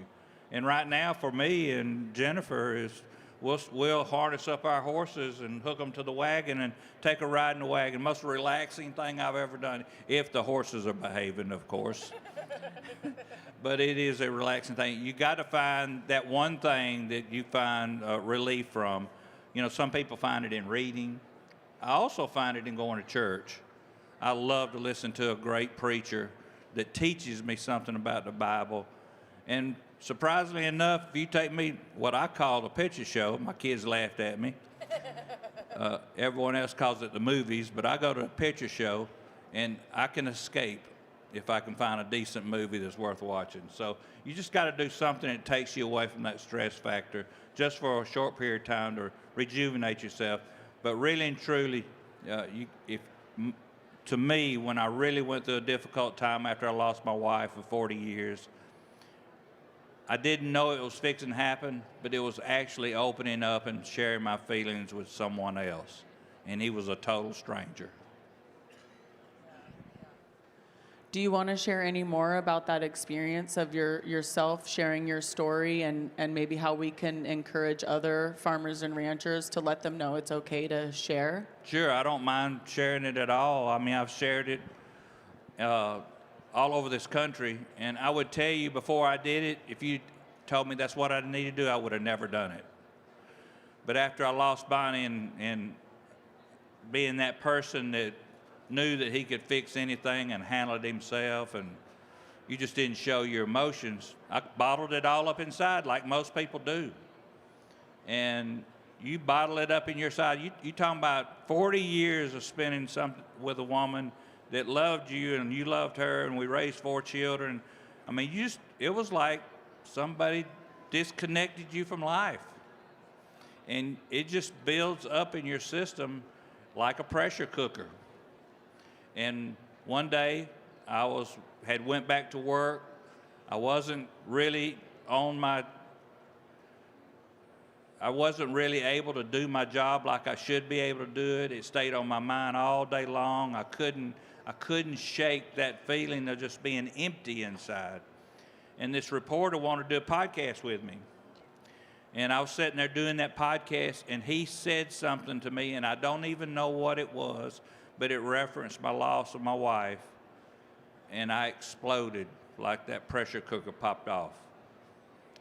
And everything inside of me that had built up for 2 months was boiling out on camera. I cried, and I said everything that was hurting inside of me. From that moment on, I started healing. I actually got to see that reporter about a month ago, and I hugged his neck and thanked him, and I says, "You allowed my God to use you to heal me." To heal me. But if I had not went through that or had that opportunity to share with someone, I don't know where I'd have been. I don't think I would have hurt myself, but I sure wouldn't have been a happy person, and I sure wouldn't have been able to done my job in the right way. That day is when I started healing, because I let it out, I shared it with someone else, and you found out along the road that God has another plan for you. You just might not know what it is for a while, and it's amazing how it reveals itself. And mine revealed itself in another wonderful woman that lost her husband to cancer, and we were able to share our feelings together and develop a great love and relationship together. And we know that at this stage of our lives, we're supposed to be together, and we know that Bill and Bonnie are smiling in heaven down on us today because we are here helping each other in this stage of our life. Thank you for sharing that. I think that being someone in the position that you're in and showing people that it's okay to open up and that that's really healthy for you, I think that's really, really powerful. And hopefully a way that you know now, but maybe when you first started opening up, you didn't realize how powerful it was going to be. So I think a lot of us are really appreciative to someone like you that is willing to open up. What do you feel are some signs of burnout and stress that people in the agriculture industry need to recognize that, I think all of us here know when you're in farming and ranching, you have the mentality that you got to push through. It doesn't matter what's happening. You're working 365 days a year. You just push through it. But the reality is you do need to be able to recognize when you need to take a break. Do you have any advice there where people just kind of need to be like, no, it's okay. Yeah. Like the farm will be okay if I take a minute break, Well, we know those times when you're so frustrated, everything you touch that day doesn't go right. The tire's flat, someone didn't show up for work, the cow's sick. I mean, you know that day. And you finally get to the end of the day where it's so emotional that you just can't hardly handle it.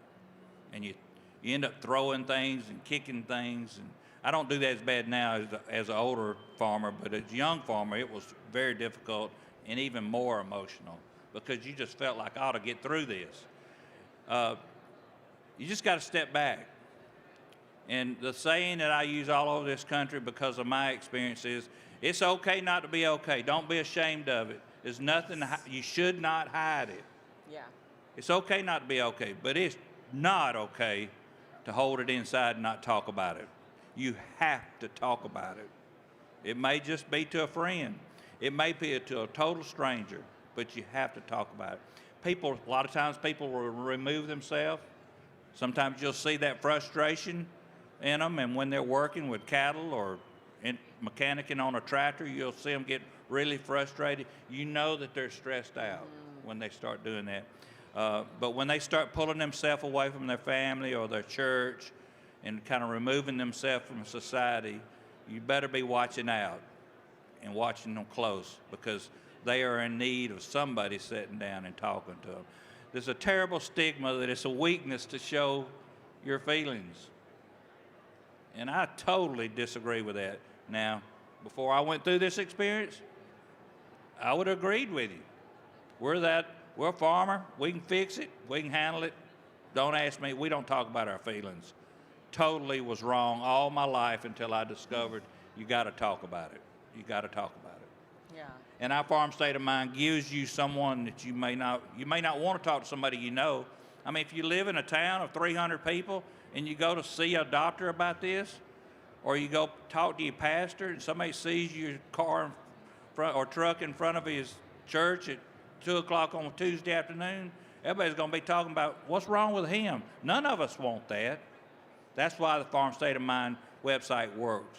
You can get 24-hour-a-day counseling. You get 24-hour-a-day peer-to-peer conversations with someone else, and it's all confidential, and it's someone that you can share your feelings with. Yeah, and you can correct me if I'm wrong, but I think also if you are someone that has a family member in need, you yourself could also call the Farm State of Mind to look for some guidance on helping that family member as well, right? If they're not quite willing to go there themselves, you can reach out and kind of be like, what can I do to help this person? You're exactly right.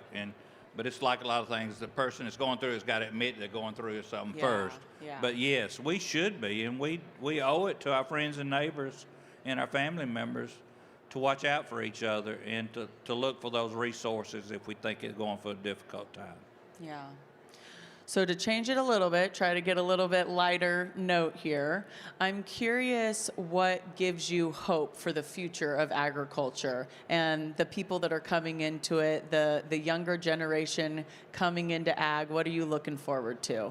Well, what gives me hope is, agriculture always gets through. I mean, it's tough, it's hard. I mean, you think it's just going to bleed you to death of your energy and your emotions and your finances and everything. But we always get through, and the personality of a farmer to be tough and get through this always wins out. Yeah. And we just find a way. I mean, I tell a lot of people I grow chickens because it ain't because I like growing chickens. It's just the diversification that made my farm work. And I never dreamed that I'd be doing it 38 years now.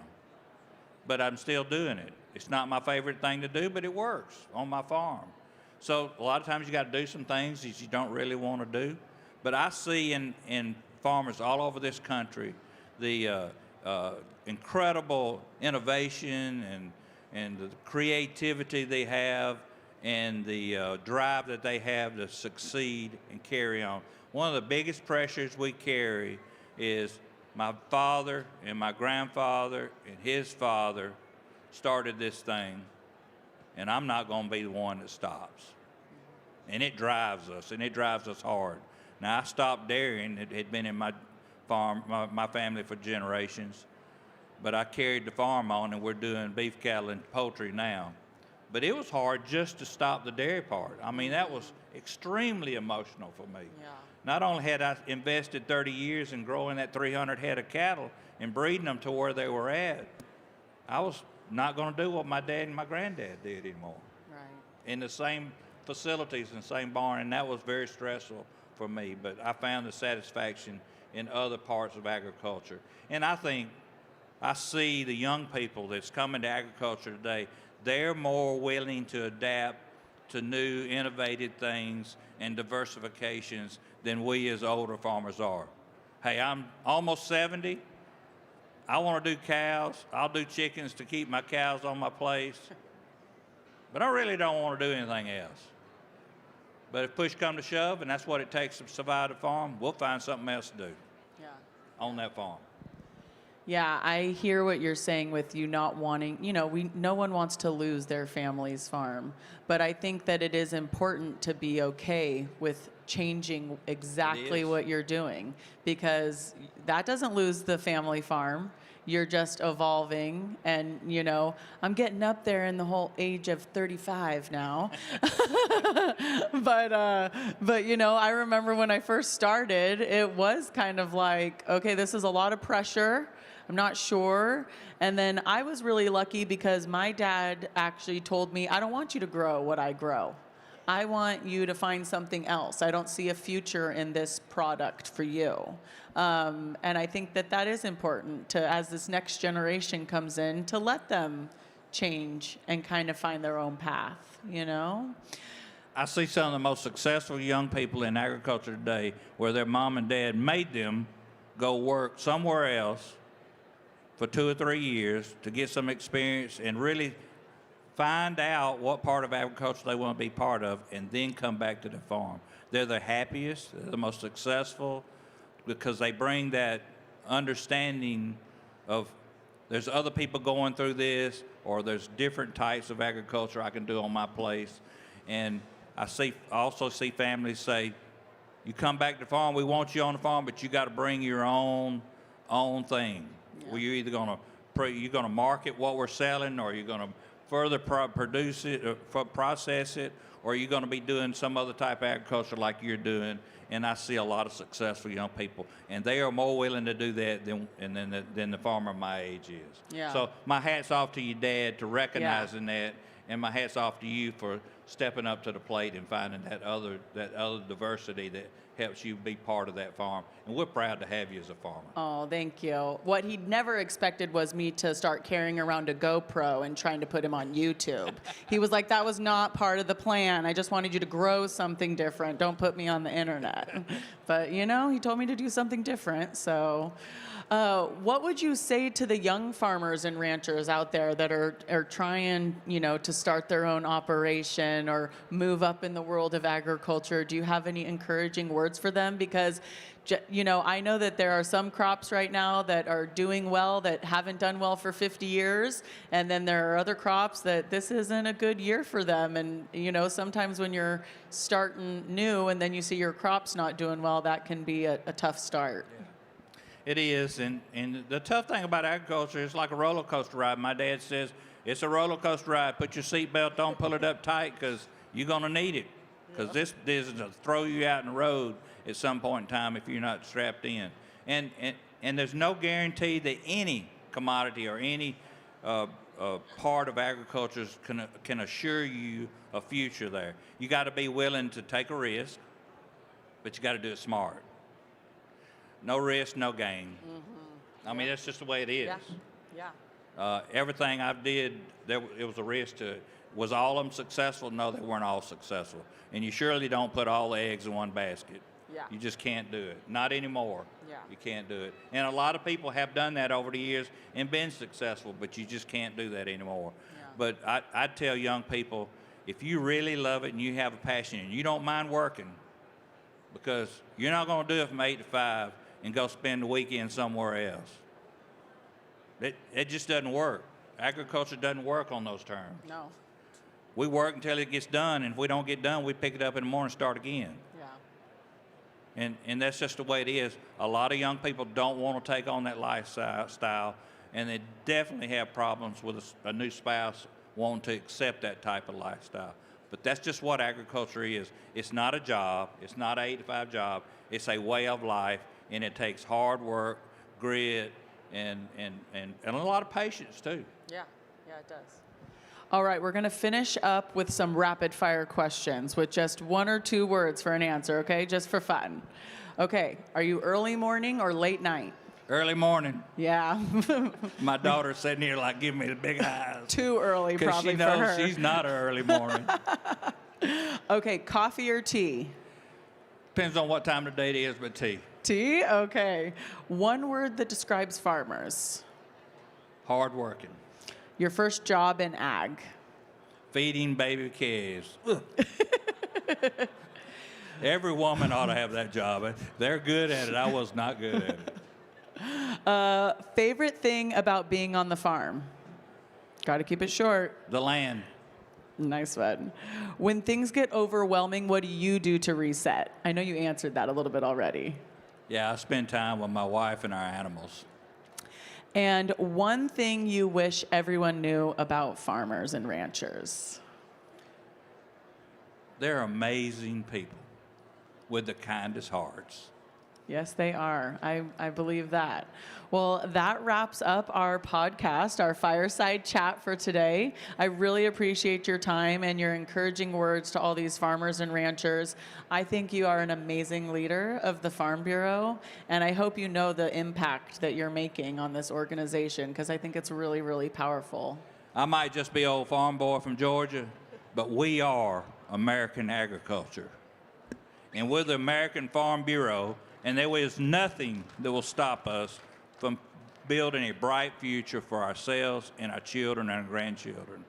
This country and this world cannot operate and move forward without what we do each and every day. That's why agriculture has a bright future. Everyone give it up for President Duval. Thank you so much. Thank you, Tara. Thank you, President Duval, for being with us today. We've got just some housekeeping things. If you have not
for the afternoon, Brady from Nebraska.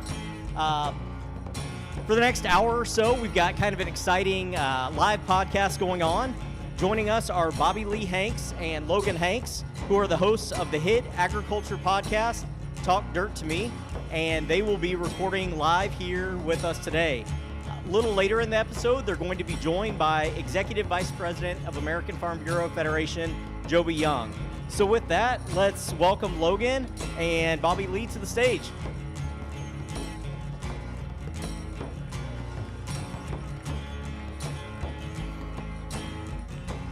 How's it going, everybody? I'm Logan.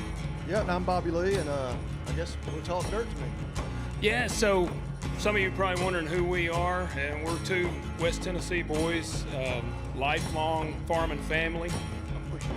And I'm a row crop farmer, about 1,300 acres of corn and soybeans.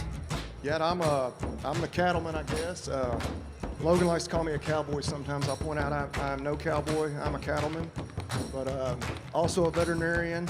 I will point out I'm a companion animal veterinarian. Of course, work on our own, but used to joke that I worked on dogs and cats all day so that I could afford to play with cows at night and on the weekends.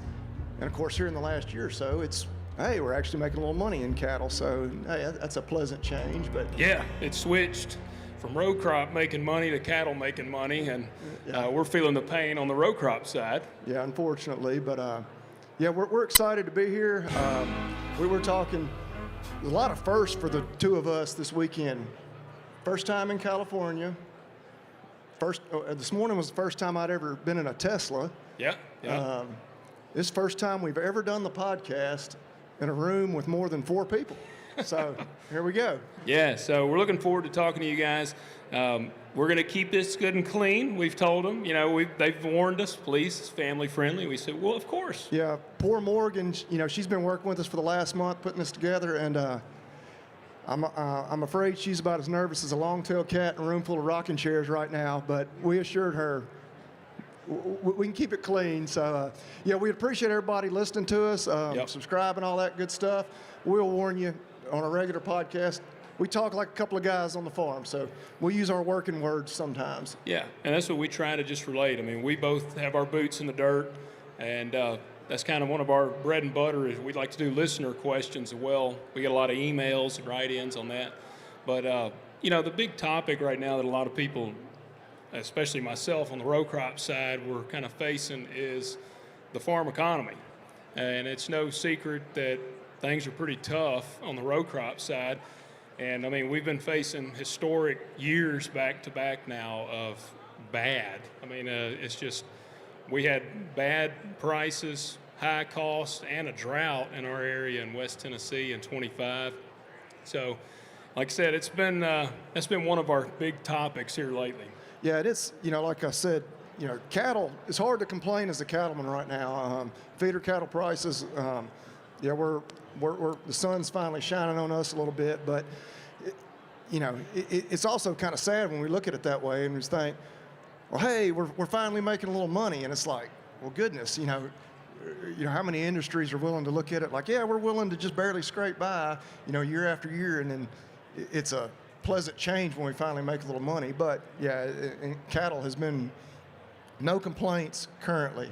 Yeah, except I just can't get into the cattle industry right now because prices are so high. Yeah, I guess that's the other big thing. A lot of our audience, like Logan said, we take a lot of questions, a lot of young folks in ag, a lot of young folks wanting to get in ag, which is fantastic. That's what we need. But yeah, there's a lot of interest from a lot of people seeing cattle prices right now wanting to get in. And again, when we get that question all the time, I'm like, I don't know that now's a great time to get in. Yeah. Other than you do see some of the older generation seeing the opportunity to get out. And so, yeah, maybe in some instances there is an opportunity for guys to pick up some pasture ground and things like that. But, buying a herd of mama cows right now is, it's definitely a seller's market. It is. So, it's a different episode for our normal audience, but we're excited. Curious, we want to get a little feedback from the audience because we're here for you guys. And so we'd love to know, do we have any questions or topics that you'd like to hear us talk about right now?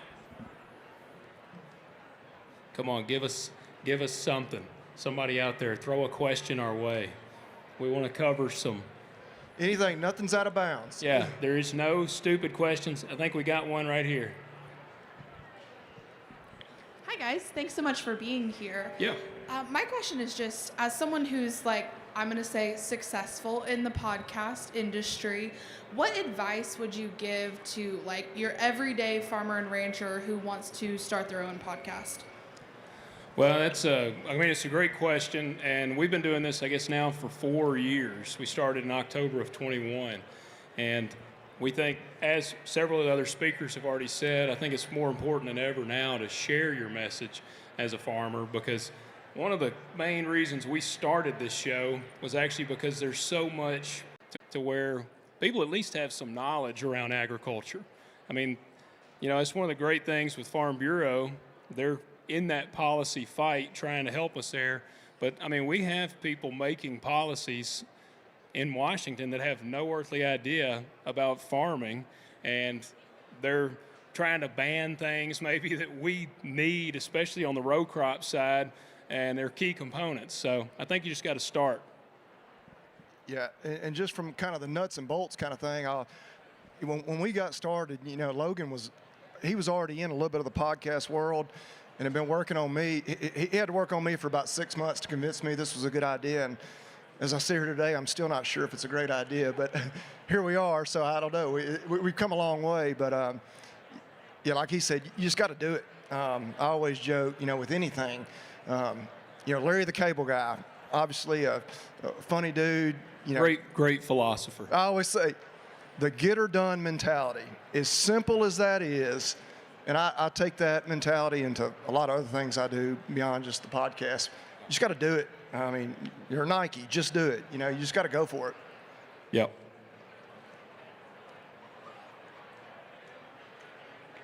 Well, we got one more. We got a mic issue. We got it now. Oh, there you go. You started off your talk, and I appreciate y'all putting this out there. Well, we're starting to get recognized some, but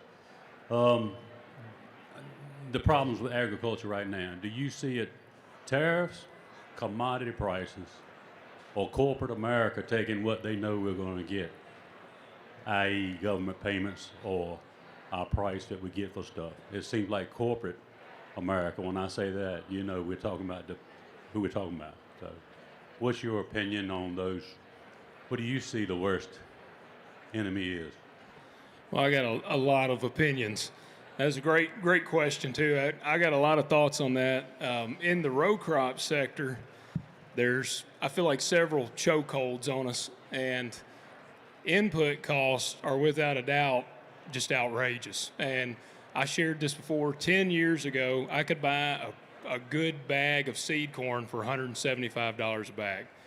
This past year, my average seed cost is about $330 a bag. So in 10 years, my corn seed has gone from $175 to $330. But our commodity prices are about the same. And so somewhere in there, I'm not making the money to match my costs. And so our input costs are outrageous, our equipment costs are outrageous. And so, we've shared, I think, we're seeing a lot of corporate industry that's still booming and still making a profit while we're in an ag recession. And that's concerning to me. We want people to do well, but I feel like if the farmers are in a recession, how are some of the big input companies still rocking and rolling? And we know some of them are struggling too. We've seen, companies having to have layoffs and things like that. And we need them to do well, obviously, but equally they need the farmer to do well. And yeah, we're pretty conflicted on, the payments, the handouts. One, just the negative public perception of that, farmers getting a handout. And then, like Logan has shared multiple times on our show, row crop guys, at least in our area, they're losing money. Getting that payment kind of feels good, but it's because, but you're not really seeing that money. That money's just immediately passing right through you, going to lenders, and it's hard for me to imagine, that money just being injected into the ag economy without it allowing for things to stay inflated in terms of the inputs. But yeah, I don't know. Another friend of mine has said, and another row crop guy, I'm fine selling $10 beans and $4 corn, but I can't do that with these inputs where they are. Like something's got to give one way or another, whether that's, opening up new markets, which is, I mean, I know the administration's been working hard on that. Obviously not getting anywhere as quickly as any of us would like. And I think, I don't know, that's probably a long game, but can the row crop guys hold on long enough for those markets to come back to us, or will they come back? We hit on, the big player now is South America, and where they, are kind of new and emerging in the crop side of things, and have taken away a lot of our export markets. And how does that change? Because we hear a lot of older guys like, it's all cyclical. You just got to hang on. It's going to get better. But yeah, that whole South America thing is, or 20, 30 years ago, they weren't near as big of a player, and now they are. And so how does that affect, that kind of, all right, just wait for next year. Next year will be better. And is it? Yeah, it's something I've said before. Brazil is a player in the game that used to not be much of a player in the game, and now they have entered. And payments, if I get a payment, it comes into my bank account, and about 48 hours later, it's gone. It goes from my hands to my input costs or anything else. And so I do believe a lot of the equipment and input companies have just gotten out of touch. And I know technology costs money, but I mean, as a farmer, I feel like the companies that I'm buying from have forgotten about me. All right. My question here is for more Bobby Lee on your cattle marketing side. Where do you think the cattle market's going over the next couple of years, and are you going to be more keeping heifers or selling heifers, and which route are you going to take with your cattle operation? Well, Bobby Lee said that his Ferrari is still at home from all the cattle markets right now. So yeah, we sold some this week. It was good, yeah. But I mean, yeah, that's a. If it's $1 million question, a $100,000 question, what is it? And that's the whole thing. We're finally making some money in cattle and these prices. And typically, we see this thing is cyclical. Obviously, what we're hoping is, rather than it being so cyclical up and down, we can get up and kind of plateau off. And if that is true, and again, I wish I could say for sure. Yeah, I would say keeping heifers, growing that herd. Our national cow herd is as small as it's been in something like 70 years. And so I would like to think that the future, these prices should stay high. I mean, again, it's sad that we're all celebrating that we're finally making a little money. It's like, well, goodness. In my area, I'm very open. I'm a part-time farmer. The cattle are my side hustle. My bread gets buttered working on dogs and cats. But now it's like, oh wow, I'm making a little money. Like, not getting ready to quit my day job by any means, but the opportunity. I guess I was going to say everybody, just about everybody in our area that has cattle, that they have a job in town, or they're doing some row crop as well. It's just a small segment, and Yeah, and I'm kind of facing a decision right now because we've traditionally, we're cow-calf, and then the bulk of our operation has been stocker calves, buying those, some higher risk calves out of sale barn, grazing them for, a few months, putting some weight on them, selling them right back. But I've kind of been contemplating, shifting all my pasture ground to more cow-calf, and I don't know. I do have the luxury of it is my side hustle. I can play with it more or less, but I do think, at least I hope, that there is a real future really in all segments of it, but especially the cow-calf side. Yeah. Yeah, did you have somebody back there? I can't tell. Oh, okay, cool. I just think that in terms of ag, like one of our biggest axes we want to grind is you got to have new blood. I mean, we got to have new blood coming into the industry. And, we've had people write in and they're like, well, Logan, you need to just get you some cows to offset. And it's like, well, buying into cattle right now is, if I'm hurting on the row crop, I don't have the funds to buy into the cattle right now because cattle are record high. And I think I have about 7 head of cattle, so I don't think that's going to offset my row crop losses. Well, and the whole thing, you know, of course, you rent a lot of ground like most crop guys in our area. You own some ground. Simply flipping a switch and saying, all right, I'm gonna convert even just that owned ground into pasture. I mean, there's a lot of startup costs, you know, building up that infrastructure, fencing, water, everything. Yeah. You know, and I'd be glad to help you, but there's a learning curve there too. And yeah, then not to, if you could snap your fingers and have all that ready to go, yeah, I mean, we've made really good money in cattle this year, but when we're buying those calves out of the sale barn, I stuck my neck out there further than I ever have this year, and then thankfully the markets stayed good, and we kept them alive, and we made some money, but you're still taking on a good bit of risk there. Yeah, I mean, I'm just swapping essentially one risk for another, and so that's something I feel like I gamble enough already on the row crop side, but and we're open to diverse crops, but I mean, at the end of the day, it's just out of whack. I mean, our prices with our inputs, and that's what's got us hurting. So, I can't. Did you have someone there? Okay, cool. Appreciate your comments about keeping your heifers. It sounds like a real good idea. This supply shortage that we have is supply and demand in its purest form. And how long do you think it'll be before we kind of level out on our cow numbers that we have, because we're eating our cow herd about as fast as we can raise it? Yeah, and like you said, and I'm a big Corbett Wall fan. I don't know if anybody listens to Corbett Wall and Peter Flash. Most, I guess, Monday through Friday and day, the market's open, but he's really stressed the fact that obviously our supplies are tight. That has really helped prices, but this is still a demand-driven market. You know, people have complained about beef prices at the grocery store.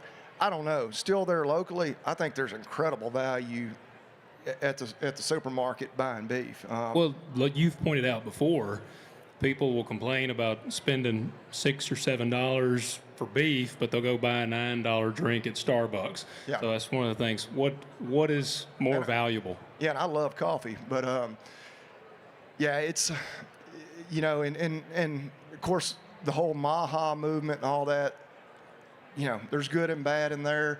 That's kind of a hot topic right now.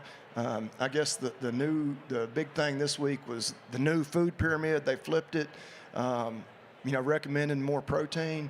You know, obviously that's good for beef, but yeah, I don't know. I still think, yeah, the demand is still there. Now, we do have to worry about, okay, if these prices just get to a level where the consumer does start, you know, shifting their, you know, buying habits to other proteins or just other food sources in general, yeah, that's something we can't be, you know, completely ignoring by any means. Oh, I lost our runner. Oh, there she goes. All right, we got another one. Oh, I thought we had one right over there. Yeah, right here. Here we go. There we go. So you've talked about some commodity-specific issues, but what do you see as the biggest challenge facing agriculture right now? All right, I couldn't hear good on that last part. What do you think is the biggest challenge facing agriculture right now? Man, I think, well, for one, I'll tell you straight up, the barrier to entry is ridiculous because of the costs. And, I mean, I was fortunate, Bobby Lee's fortunate, we grew up in farming. And I have friends, I went and had lunch one time with a buddy of mine, and he wanted to figure out how to get into row crop farming. He asked me, he said, man, I want to know how much money I can make working 100 acres. And I said, well, I'll go talk to you. So we sat down, and I said, what equipment do you have? And he said, well, I don't have any equipment. I said, all right, what land do you have? He said, well, I don't have any land. And I said, well, the first problem is the land, because if there's farm ground out there, somebody's farming it.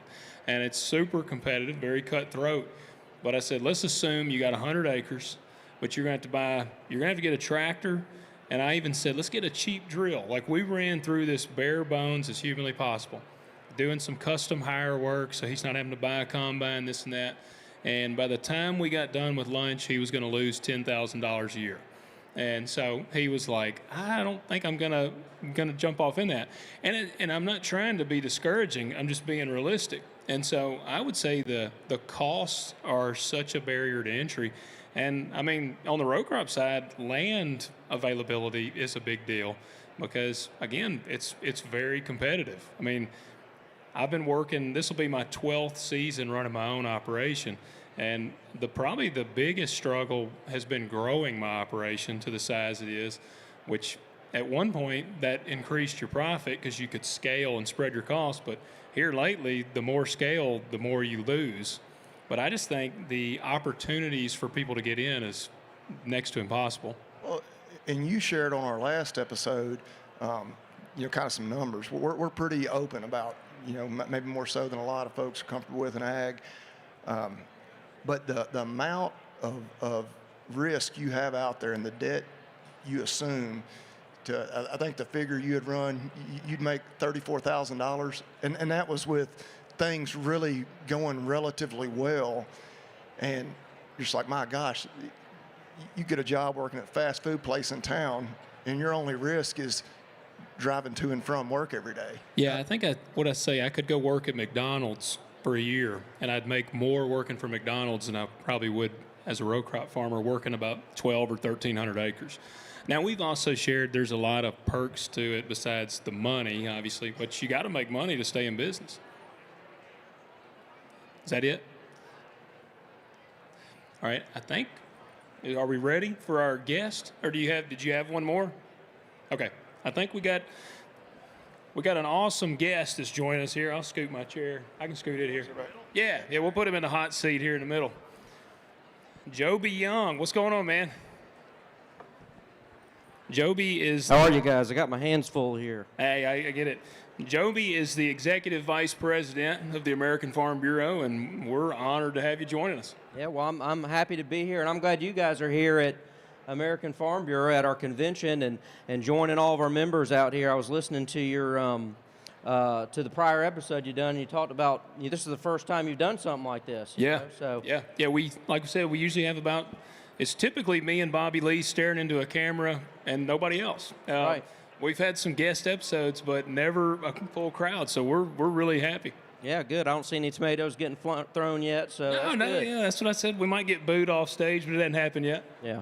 No, that's great. Thanks for being here. Yeah, man. Well, obviously, I think for our listeners and a bunch of people, we'd like to just hear, first of all, give us a quick rundown. Who is Joby Young, and what is the Farm Bureau? Yeah, so I'm Executive Vice President here at American Farm Bureau, and for plenty of Farm Bureau members here in the audience that are listening, Farm Bureau is a county, state, and national organization, and so I'm Executive Vice President of the national organization.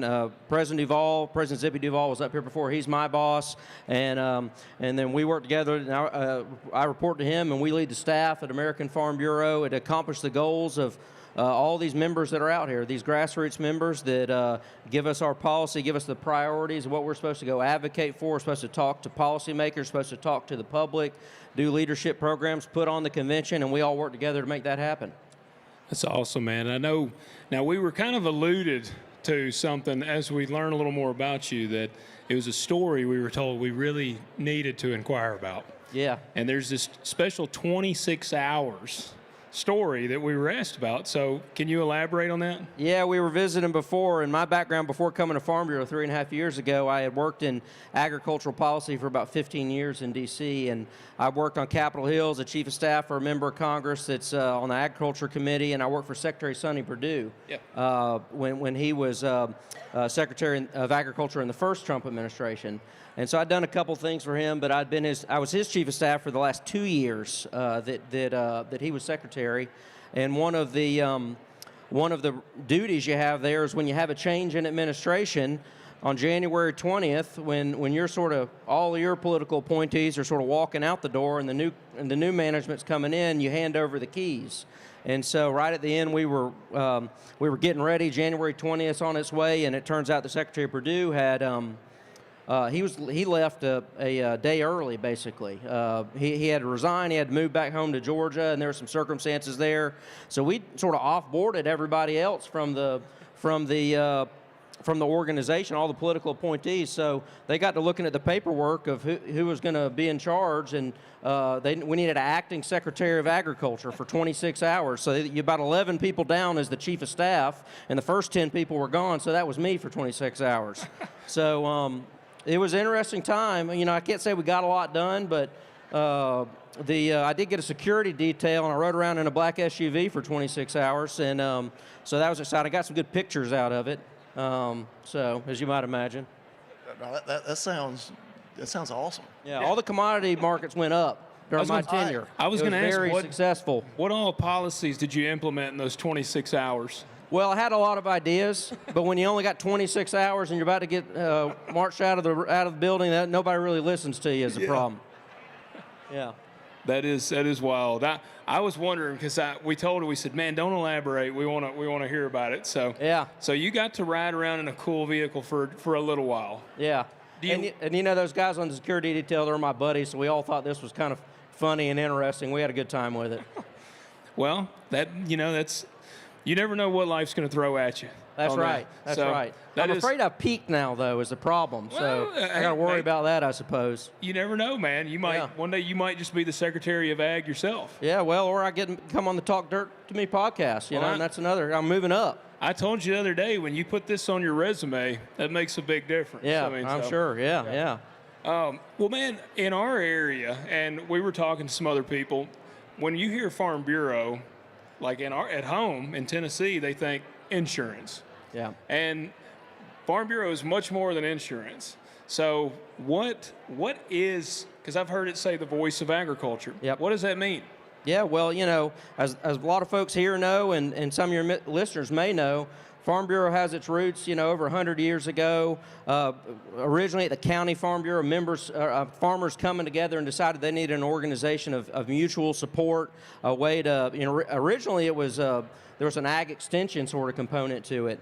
And over the years that grew, it became more county farm bureaus, more state farm bureaus, and that vision to be the voice of agriculture, to be an organization that brings farmers together, speak with one voice, support each other and give back to their communities. That was sort of the original vision, and that's what it is today. That's what we do today. We do that at the state, the local, and the national level, and we do that. We do those three things. We speak with one voice, we support one another, and we give back to our communities at Farm Bureau. So that takes a lot of forms, obviously. Our staff, a lot of what we do, we're advocating oftentimes, a big portion of our staff, and then what we do, we do advocacy with public policy issues. You know, for us at American, it's mostly, you know, Congress and the White House and federal agencies and so forth. We do a lot of talking to the public. You know, so exercises like this, how do we project the views of our members and the farmers out to audiences, non-ag audiences and others to help tell that story, and then we work with members to help members be good at that. You know, I like to say that as a paid staff person, we do a lot of setting the ball up on the tee, but the folks you see walking around here, they're the ones that actually go and they have those conversations, they bring that story forward, and they're the ones that actually, just like you guys, I was listening to the conversation before I came up, a lot of the issues you're talking about, you know, sharing that story. What's the reality of farming? What's the reality of agriculture? What are the solutions we need? When that comes from somebody who's actually a practitioner of agriculture, who's in the business, that makes an enormous effect, you know, out there, and we see it happen time and time again. Yeah, you know, one of the cool things we've kind of seen since we've been here is really how, you know, if you're curious about Farm Bureau and you're like, man, I really, you know, or if you see an issue and you're like, I would like to see something change here. And Bobby Lee and I both have said this has made us want to get more involved because Farm Bureau swings a big hammer. I mean, when it comes to agriculture, you know, yesterday when we met with y'all, we were talking about the Maha movement. Right. And I voiced, as a row crop traditional guy, I voiced concern because, and I know some people, the boogeyman is glyphosate. I use glyphosate. It's one of the chemicals I use primarily in my operation. And I've heard RFK has said, you know, we're going to get rid of glyphosate and all these other chemicals.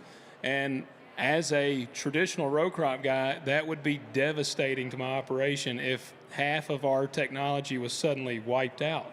And Mr. Zippy exactly said that he went and met with Trump and was like, we can't just get rid of these things, that it doesn't work like that. And so having Farm Bureau as a voice that can go, because I can't call up President Trump and tell him, hey man, let's talk. But there is an organization that can. And so, in terms of that, how does Farm Bureau come up with the voice? Because we were talking about how diverse it is. I mean, there are farmers involved in Farm Bureau that are probably staunchly opposed to the chemicals that I use. So how do you come up with that? Yeah, we're the largest general purpose farm organization, so it is a big tent. It's everybody involved in every industry. It's farmers of all types, and we want everybody to bring their voice to that. We want everybody to be a Farm Bureau. If you're farming, if you support agriculture, interested in agriculture, we want you to be a Farm Bureau member. But that does bring a lot of diversity of views, certainly. And so a lot of folks you'll see walking around with a delegate tag here at our trade show, they're sort of the final step in our policy process. So, you guys are members of a county farm bureau, and you can walk into that county farm bureau meeting. You can have a policy proposal. It can be voted on at the county farm bureau, come to the state, come to our national convention here, be voted on, and that becomes a policy. Farm Bureau, it's a very, it's a system that's worked for decades and decades. And then what we do is we go out and we tell that story, we share that view, we share that priority, and we advocate for those things. And as I mentioned, it's certainly, staff people that do that. It's certainly, economists that we have on our staff and folks that we partner with at the state level, but ultimately it's members that do that. So you mentioned President Duvall going and doing things like talk to the President of the United States. Certainly he does that and others do that. But, recently on a number of really critical issues, we took a lot of Farm Bureau members. We said, hey, we got issues 1, 2, and 3, and we have members across the country that are in that business, and they have that expertise, and they have a very valuable view on that issue. And they've gone into the White House with us. They've gone in the halls of Congress. They've done projects where they create things to talk to the public and share that from the first person point of view, and it makes a big difference. Yeah, I think that's cool that you can actually take guys that are in the dirt. Yeah. Because that's our audience. Our audience is guys out there. And so they wonder these things. And like some of the questions we've answered tonight and talked about, I mean, what does the Farm Bureau, or what do you say to the guy that is struggling right now? I mean, where do we see the future of agriculture? I guess would be a better question on that. Yeah, well, you guys were talking about it. I mean, it's been a big conversation about the farm economy and everything going on, and it's certainly tough out there. And I know that we just a moment ago you were answered some questions about some of the experiences you've had. And I know at your last episode I was listening. You were talking about just sort of doing the math on your own operation and whatnot. Yep. But one thing that I think is important is when you talk about there's that effect of the individual, what happens the individual folks out here, what they're seeing. But what we spend a lot of time talking about too is that there's an aggregate sort of public policy goal there that we need folks like you continuing to farm.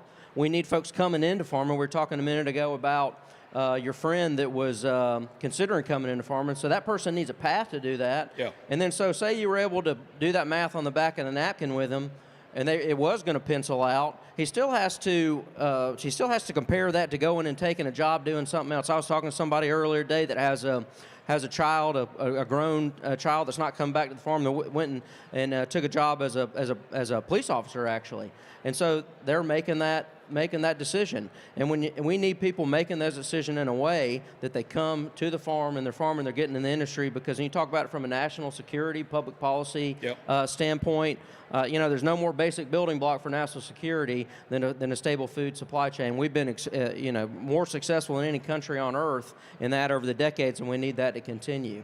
And so, we need that person you're talking about out here that's considering, staying in it or coming into it to be able to make that decision for sure. And, kind of talking about the policy and kind of reflecting back on a question we had, obviously we're sitting here in the trade show surrounded by a lot of great companies that are partners with Farm Bureau, and companies that Logan and I and probably just about everybody in this room does business with somebody in here.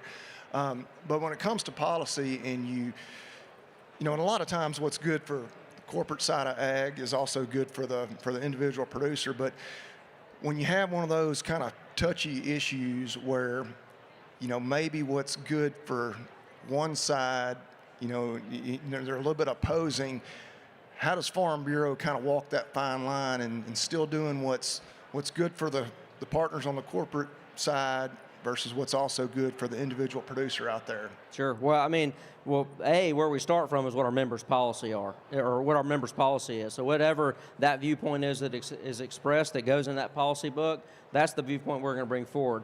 Now, how do we get to those solutions? That's going to take partnerships often. And there's, as you mentioned, you guys were talking about a symbiotic relationship between the whole ag industry and farmers. Folks that are suppliers or in food manufacturing up and down the supply chain, they need farmers. Farmers need them, so we need to find those solutions together and have that dialogue for sure. But we're going to advocate for our members' interest and go and have that discussion. And it's right. It's having that discussion. It's finding those areas where we can agree on those solutions together. And sometimes there's times you don't agree with somebody on the other side. So we do a lot of that. We do, on issue A, this is our perspective and it aligns with someone else. On issue B, we might have a different view. And we got to go and have a respectful conversation that way too, but advocate strongly for our members' views and push that forward with policymakers or whatever the other audience may be. And I do feel like, not just saying this because you're sitting here, I feel like Farm Bureau does a pretty good job of kind of walking that fine line because, specifically within the cattle industry, we have a lot of industry groups and, anybody that's listened to our show knows that we have some groups that we strongly oppose a lot of what they do because it does seem like that when there is an issue that has the individual cattlemen on one side and specifically usually just the meat packers on the other side, they side with the meat packers every time. And then you got the other groups and we just can't all get along. And it's like, my gosh, but yeah, I feel like Farm Bureau certainly does a better job of kind of, trying to figure out what's best for the industry as a whole. So yeah. Well, it's the same. It shouldn't be adversarial, but it's like you said, especially on the cattle side with the meat packers, it's kind of become that way. Mm-hmm. And because the average cattleman feels crushed. Right. And price manipulation, it's been things that have been proven. Right. And right now, again, it's, there's been all kinds of policy issues been trying to be pushed forth. And like right now, it's hard for the cattlemen to complain because things are good.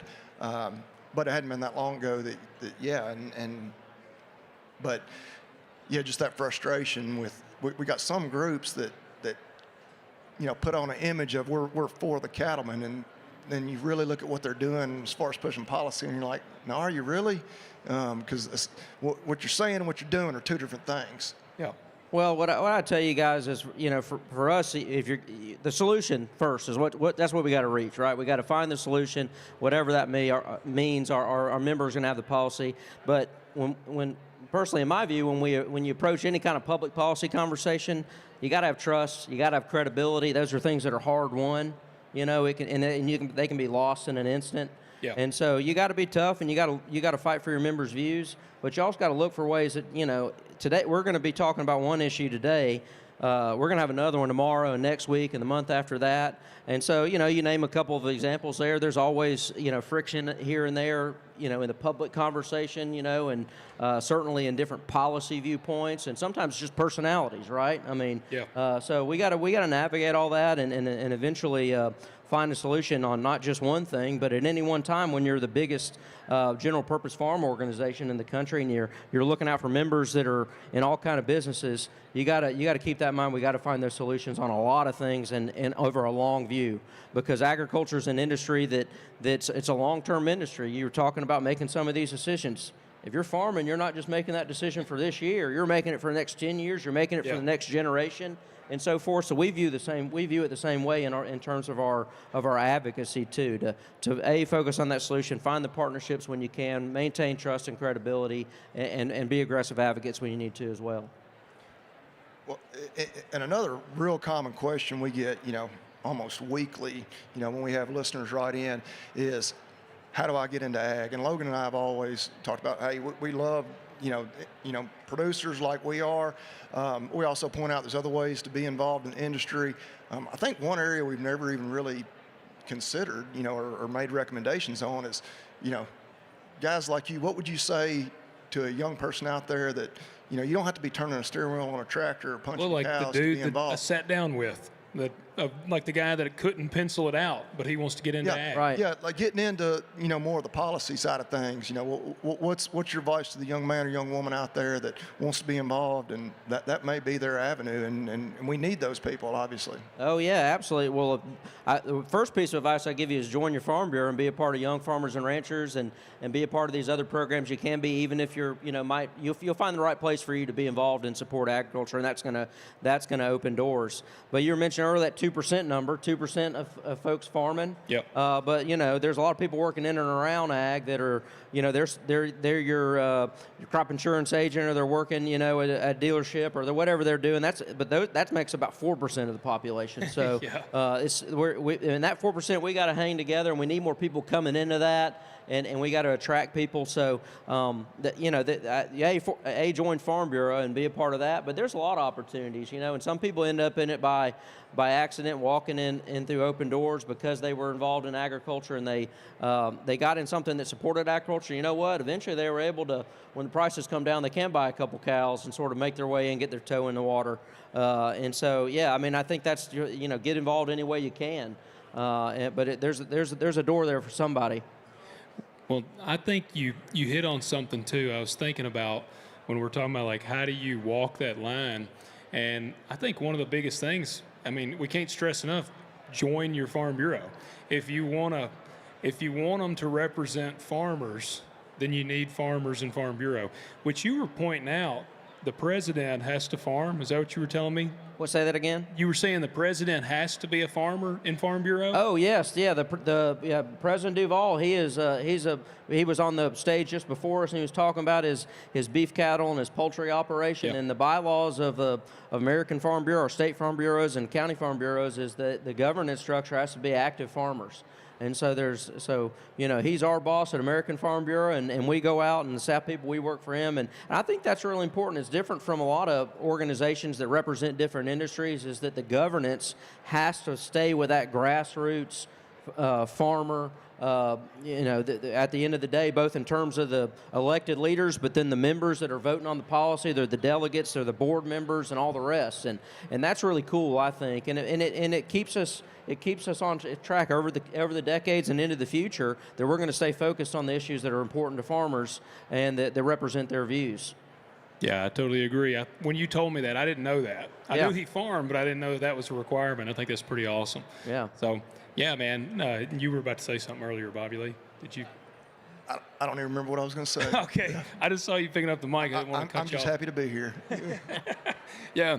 Well, as we're not quite out of time, we're getting close. I did want to ask you, how do we see farming getting to a profitable place? Do you have any ideas for the farmers?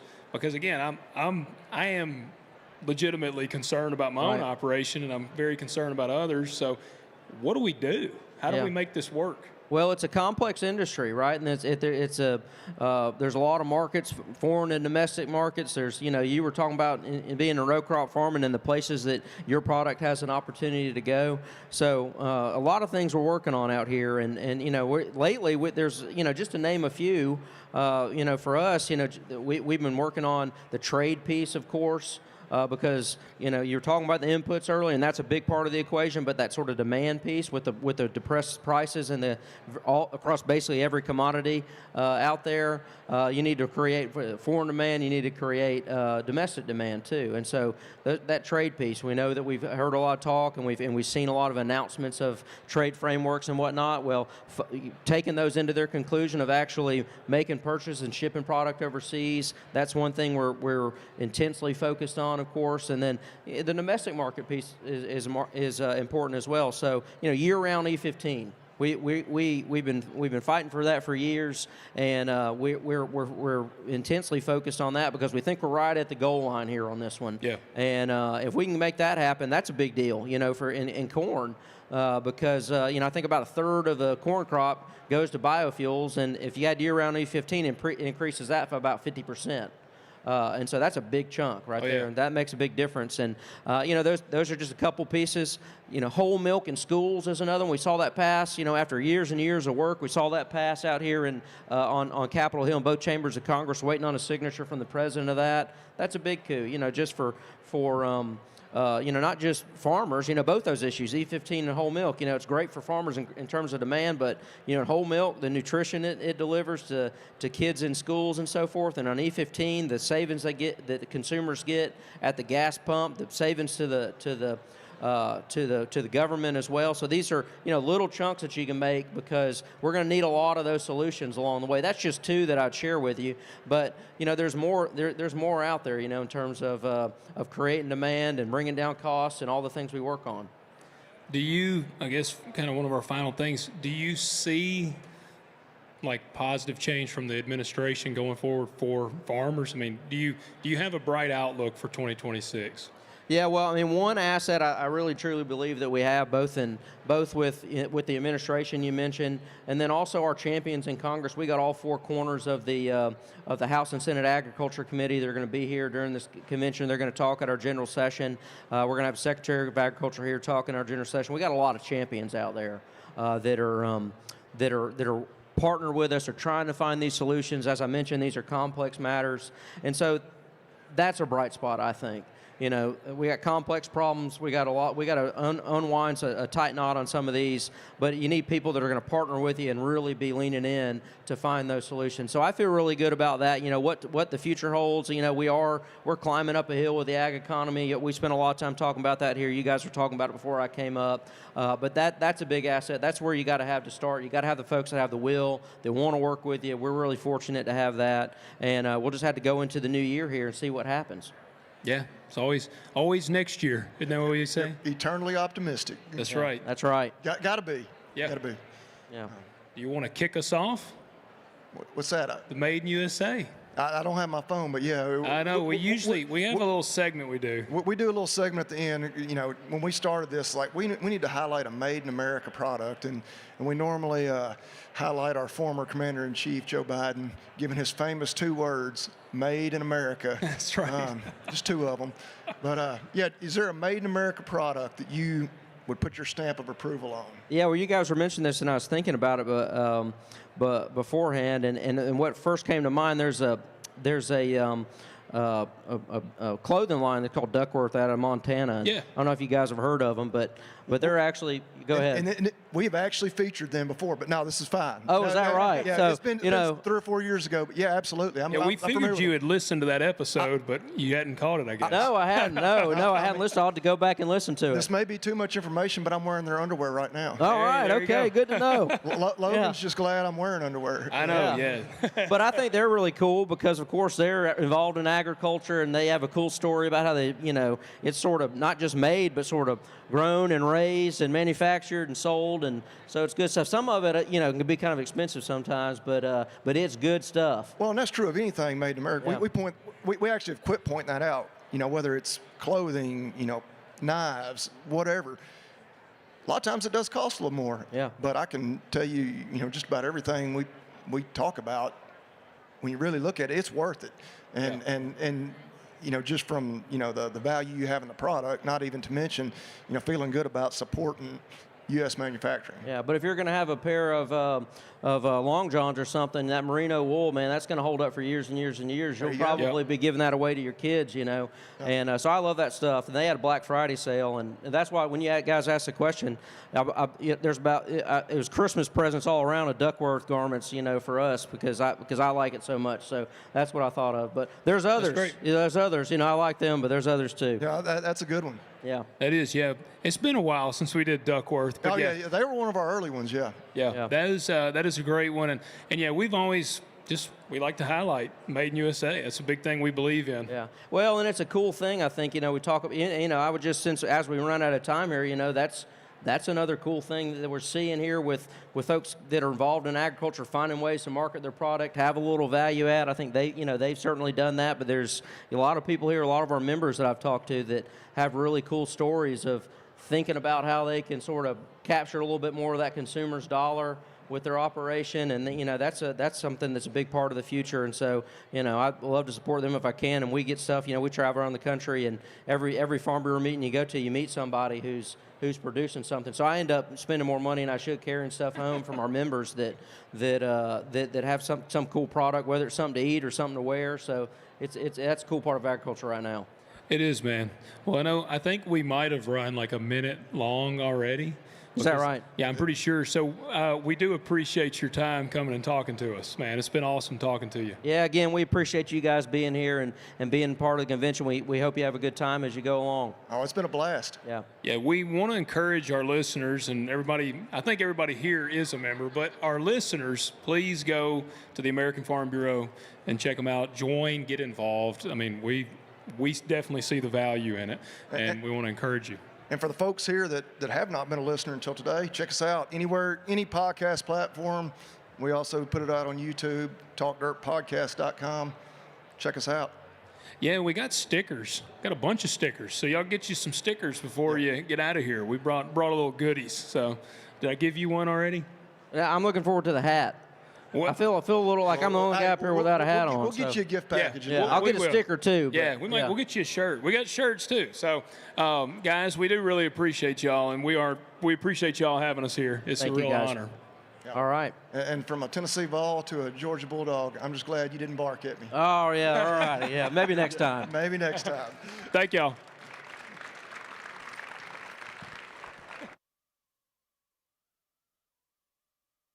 Thanks for being with us. Those guys will take it. Cool. Thank you, man.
Stage.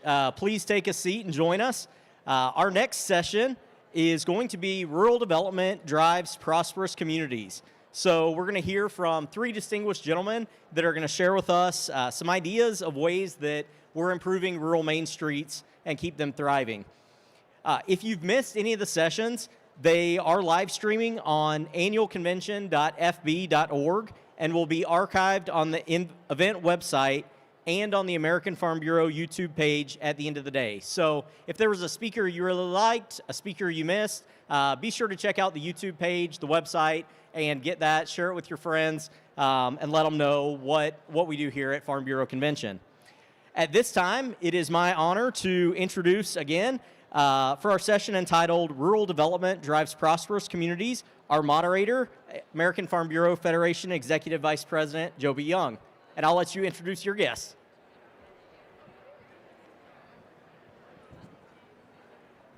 Well, good afternoon, everyone. We are in the afternoon. The day's going by fast here. Good afternoon. If you missed if you're just coming to sit down and missed the last session, my name is Joby Young. I'm the Executive Vice President at American Farm Bureau, and I was being interviewed a bit in the last one, but I'm the interviewer this time. So I'll just this session is called Rural Development Drives Prosperous Communities, and I'll just introduce a little bit of what we're talking about here in this session before I introduce my guests. Of course, America's farms and ranches are the backbone of rural communities, but we don't exist alone. There's whole rural communities and the infrastructure that surrounds that in terms of our hospitals and our schools and our industry and our educational institutions and all the people that have those jobs in town that contribute to rural communities. And it's an important issue. About 14% of the American population lives in rural communities, and as we all know, the folks walking around here, there's both opportunity and strain in rural communities. There's a lot of challenges that exist, but also a lot of bright spots too. So that's what we're here to talk about today. We're about to hear from two really great guests. The first, furthest from me here, is Rod Moselle. He's the immediate past president of the Oklahoma Farm Bureau, and Mr. Moselle has been, I know I've worked with him for a number of years now, just a great champion, a very innovative mind around how we pull all the pieces together with rural communities. His work with Oklahoma Farm Bureau. And then Doug, I have to look here, Doug Steele, you have a long title, so I want to make sure I get it right. Doug's the Vice President of Food, Agriculture, and Natural Resources at the American Public Land Grant University Association. So, and I've worked with Doug for a number of years, and Doug and I have actually gone to church together for a while here now too, so that's another connection. But I want to thank both of you for being here with us this afternoon and making the time to join this session, because as we talked about in the last session, these are complex issues we're dealing with, and we got to work together. We got to find partnerships, and when we try to find those solutions that rural communities need in the future. And so I want to just open a question, just sort of an open-ended question. Maybe Doug, I'll start with you. Just what's your take on the condition of rural America now? What are we seeing out there that would sort of paint the picture of the economic and cultural position we find in rural America, and what are those challenges and opportunities you see, just broadly speaking, across the country? Great. Well, good afternoon, everyone. Let me say howdy. Okay, there's obviously no Aggies in the group. Mike, I thought you'd step up there, but that's okay. That's okay. Yeah, I started my career as assistant county agent in Potter County, Amarillo, Texas, and it kind of shaped a lot of my thoughts. And obviously, Potter County is not a rural area, but as I progressed in my career and became director of extension in Texas, a majority of Texas is rural. 85% is rural. And the biggest problem that we're going to face moving forward is we can't outvote anybody in the ballot box. As you said, 15% of the population lives in urban centers, and they're always going to carry the vote. And in my mind, that is the wisdom of how our Constitution is, because we are distributed, elected officials, 2 senators, House of Representatives, so rural will always have its voice. But my concern is we don't spend enough attention and time not on the many challenges, but on where are the opportunities. Yep. And coming out of the pandemic, 2 things I think were critical for rural areas that we have not capitalized on. One, people found out they could work remote. and people wanted to work remote, and they started, even moving out of the suburbs to finding these rural areas to go to. And then secondly, coming out of the pandemic, we lost the focus on the last mile of internet, and now most of that's taken there through either optic cables or through satellites. And so two of the biggest challenges, I think the best opportunities that we have, is show why rural areas are attractive. It's a great place to raise your family. It's a super good environment. You can be really engaged in community. I've been in DC 8 years now, and if you're going to get engaged in community in DC, it takes a lot of effort. Yeah, it sure does. A lot of effort. Yep. In a rural community, you show up at a football game or go to church or find a service group, and all of a sudden that whole circle, the whole community knows who you are, and a connection point. And I think our world hungers for that today, especially if you're raising kids.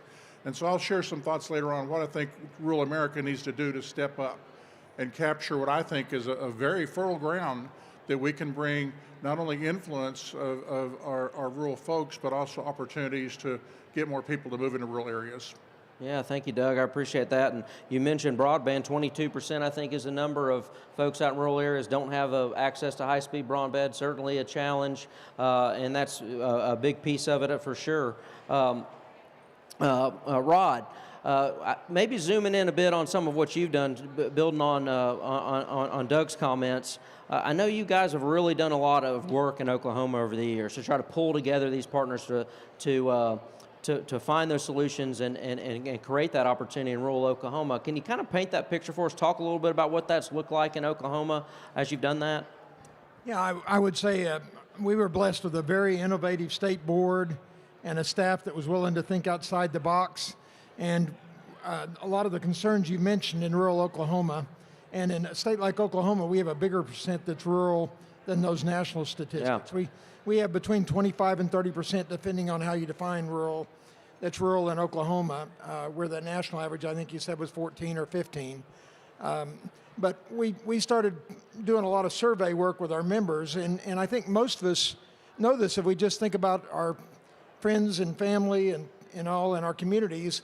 A big share of our farmers and ranchers today count on having one member of the family having a job in town, whether it's teaching school or working at FSA or at a bank or a manufacturing plant. So the health of our farms and ranches depends not only on what happens on the farm and ranch, but it's having jobs and opportunities in that community so that the family, a lot of times that's how they have their health care. A lot of times that's how they have a regular paycheck, because the farm income is so variable and has such peaks and valleys. And so we became much more, our board said we've got to do something to be concerned about the health of our rural communities, not just from a supply chain standpoint, but from having jobs so our farmers and ranchers can continue to farm and ranch. And have been amazed. We have such amazing talent in our YF&R program, but if you look at our YF&R folks, a big share of them have off-farm income is how they're making their farms and ranches work. So those kinds of things are what motivated us to get involved. And so a lot of the state activities and economic development are driven towards recruiting big manufacturing companies or big operations. Sometimes those are in rural areas. A lot of times they're to urban areas. So we feel like the long-term answer was growing our own businesses in small towns across our state. And so we started trying to develop an effort. We started a series of accelerators, Amarie Bartel and Sadie and Garrett, our team, that we're now up to 3 people on that team. We've had 2 accelerators a year.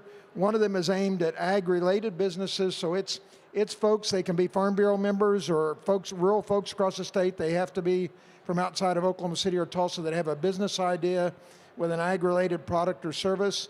And then we said, well, we care not just about the ag-related, but general rural businesses. And so the second accelerator is open to a wider variety of firms that are creating jobs in rural parts of our state. And so we select around 6 or 8 companies a year for each accelerator.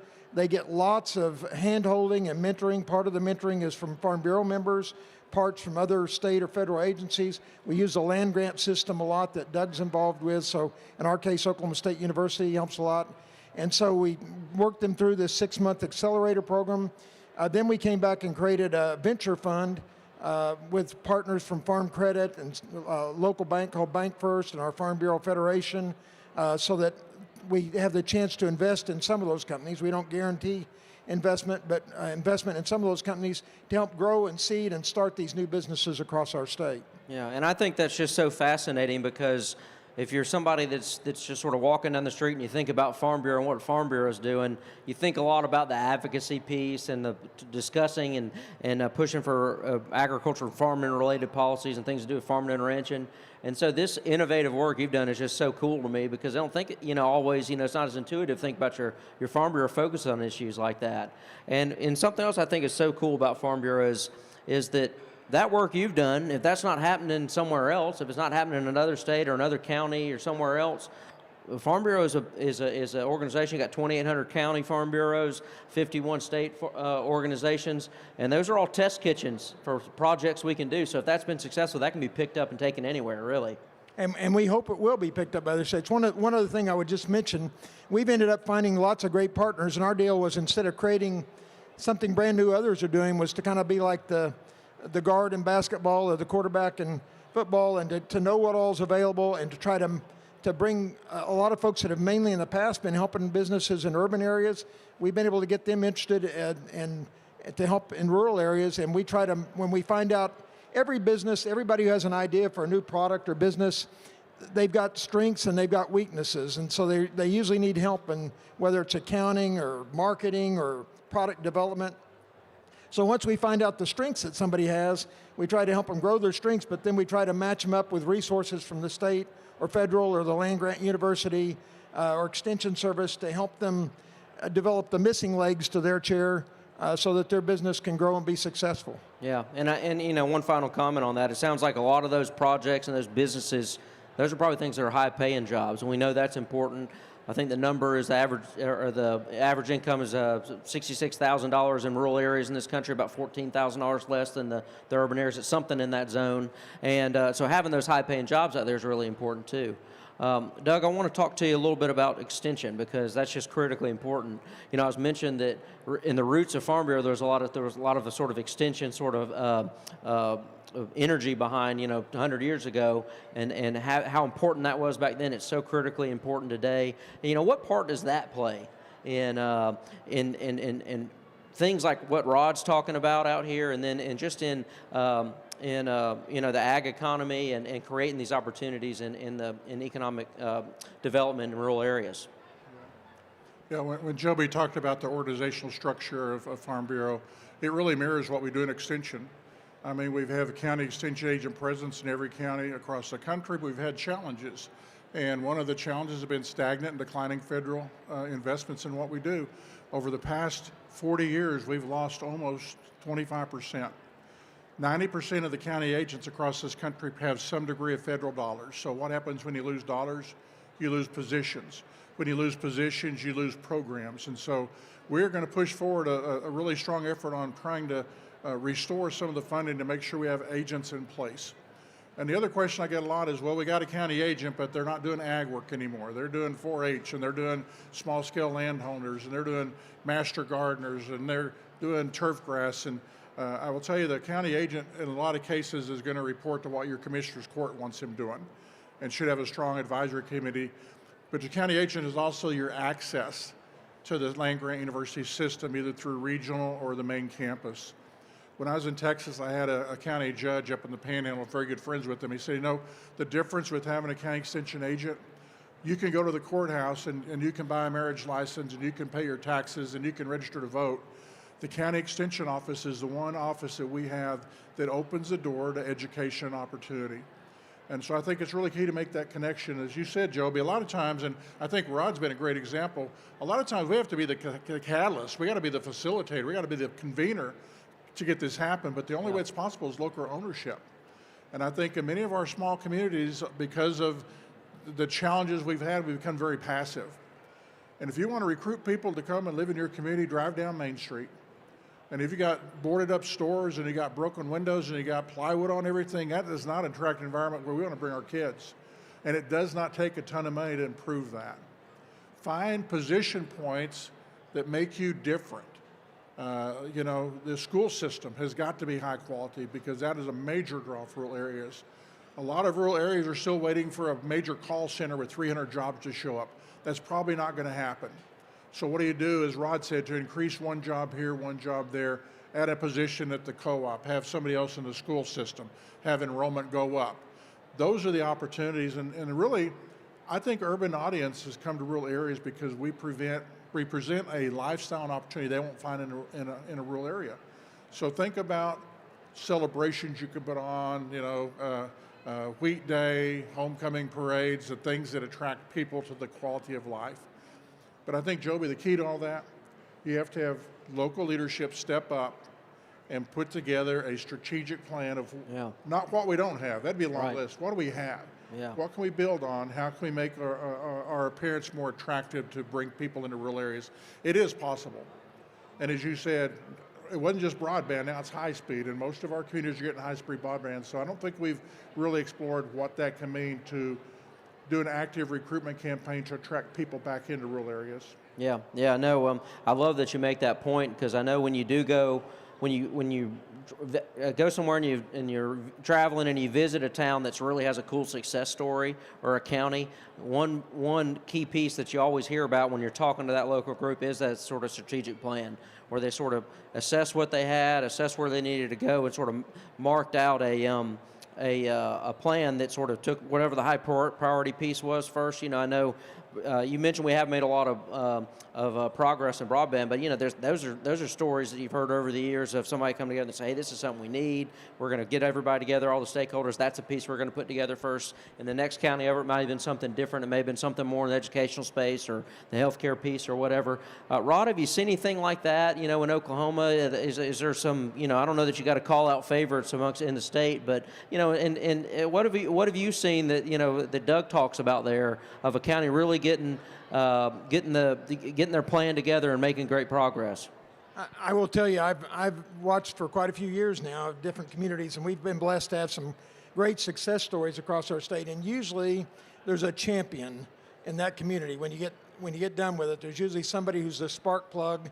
There's lots of good people in every one of our rural communities. You see that on the folks on your Farm Bureau board and your Farm Bureau Women's Group and your YF&R. We've got incredible people, but somebody has to have an idea and a vision and be the spark plug. And if they'll do that, other people will start to rally around.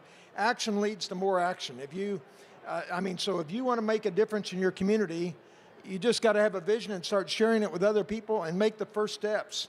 And then other people will start to buy in and jump on, and you'll start getting local legislators and local officials interested. And the chamber may become a Main Street town and dress up their Main Street like talking about. So, but it all starts with the first action. So I'd say if you care about your community, get involved, reach outside of just the Farm Bureau circles. You can lead this from Farm Bureau, but reach out and let other people, you'll find other people want to be involved and make good things happen.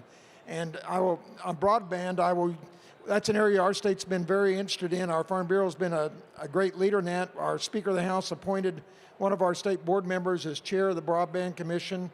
And so we think we've done one of the best jobs of any of the states in the country of directing all that federal and state money to rural areas instead of a lot of states it's gotten kind of usurped to suburban. And be ready and have a vision and start taking the action. And I just could not be prouder of our State Farm Bureau board and our members for how they've stepped up to make some of these happen and be the folks to be throwing out ideas and visions for other people to get involved with. Yeah, I love that. You got to have that champion or spark plug. And of course, I'm standing in this room with a lot of these members walking around, and I'm thinking about people that I see out here. We got a lot of champions and spark plugs in Farm Bureau, and they're involved there, and they do a great job in Farm Bureau. But a lot of people I think will be good candidates for doing that in their community. I know plenty already are. And I'll return back to that sort of test kitchen piece. There's somebody out there. You can walk around this trade show floor. You can meet somebody and be a part of some of these sessions at the convention here, and you're going to discover somebody who's done great work, done a lot of what you're talking about in their community on the other side of the country. And a lot of times you can pick up that playbook and copy their homework a little bit and get started. I would point out, people that haven't walked the main aisle to see the county booths of the counties that are picked as award winners, take the time to do that and really listen to some of those ideas. Every year there's really cool ideas. I've really been proud of AFBF the last couple of years when they moved that to the center point in the trade show, because you'll get to see some of those great ideas from around the country and how, think about it, that's a fit for your community or your county or your state. Yeah, yeah. Well, I mean, we're talking, sort of specific to a particular county or community there, but I'm curious because I know both of you guys are really cool experts on my next question here. Rod, you're such an innovative thinker about, things that are opportunities in industry and whatnot, and Doug and I have worked together a lot on things like agricultural research and the huge amount of, innovation that we see and that the future may hold in terms of opportunity. But just, your perspective when we think about, what's one thing that comes to mind that you think for rural America that's a really exciting, opportunity we have, in terms of an emerging industry or emerging technology or emerging innovation that you think, might be something that we'll see in the future to help drive the growth of rural America? Let's see, Doug, I'll go with you first because Rod's been talking for a minute. One thing that we're challenged by is there's not a common definition of rural. Rural looks different in Georgia than it does in Texas and it does in Oklahoma. When I left Texas A&M, worked at Purdue University in Indiana. Indiana is the smallest state west of the Appalachian Mountains, but had 92 counties. And when they laid out Indiana, they laid it out so within every 15 miles on a horse ride, you could reach the county courthouse. And so that is a lot different than when I moved to Montana, and you want to make sure you have a full tank of gas when you go from one county to another. Yeah. 123 incorporated communities in Montana looks a lot different. Only 3 communities, more than 30,000 people in Montana. And so one, you have to have the appreciation for what that rural looks like and be realistic in the opportunities. But as we've done the work that we do, I want to leave with you maybe 3 thoughts you can go back with. And one is, look to the resources that your county extension office and your land grants can bring you. Most of them will have community development divisions, specialists in that area that work on planning and development, and reach out to them and look for their expertise. But the 3 tangible things you can go home and do tomorrow: get in your vehicle and drive your community and make notes. Make notes of what you see, make notes of what the school front looks like, make notes of the park, make notes of your downtown, and then figure out what would be attractive or needs to be changed to make people slow down when they go down that main street. Secondly, and Joby, when you brought this up, I think the whole issue of health care that is getting more expensive all the time is an opportunity for rural areas, because not everybody's going to have a critical care access hospital, but you can provide assisted living for those that have limited medical situations, and then have mobile medical facilities to move people if you need to. Telemedicine is going to be huge, and I think a lot of our communities, once again, go back to cost of living, the quality of care you can give, and an environment where I think people would want to have 2 years in your pocket when you go to the 4-year school. Mm-hmm. And so I think that is it, is once again, identify what can be easily done, get the right people to be a part of that. You can't go it alone. I think Rod said this, the partnerships are critical. Create partnerships where everybody's going to be successful. Yeah, I like it. Rod?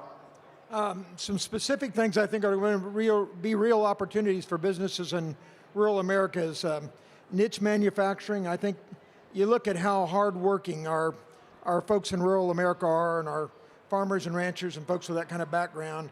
I think there's a lot of opportunities for small manufacturing plants to make niche products that don't really fit in large manufacturing. And so I think we're going to see a growth in that kind of thing. And some of the policy changes that have come are probably enabling that to be a factor. We see new technology like drones that are showing up already in our farms and ranches and emergency services and so forth. I know in our accelerators we've now had several really good prospects that are applying drones to different areas, so I think that's certainly a deal. Computer services, there's going to be a lot of innovations in those kind of things for both farm and ranch and other deals. So, and there's lots of others. I mean, Zippy was up here earlier and he was joking about farmers can solve anything with baling wire and duct tape. Well, farmers and ranchers, if you get to thinking, most farmers and ranchers, they've actually invented or developed several different things without thinking of themselves as inventors. They're just innovators and they're problem solvers. And so we need to think about what problem-solving things that your family's doing or other folks are doing have a chance to become a product that other people would buy. And that's the kind of mindset we need to start having. So we've got a lot of challenges coming in rural Oklahoma. The changes in healthcare are going to make it a lot harder we're going to lose lots of rural hospitals. There's going to be a lot of changes.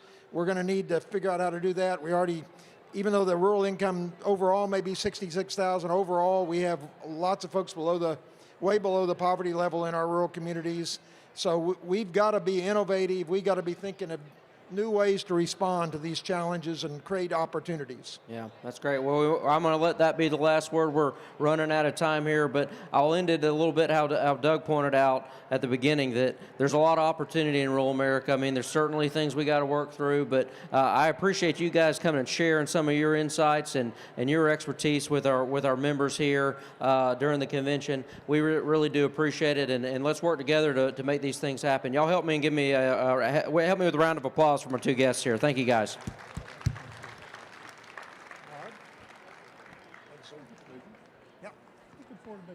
Thank you, gentlemen. We all know how important rural communities are to our country and our organization, so let's give them another round of applause. We can set them here. Yes, sir. Yep, leave them right there.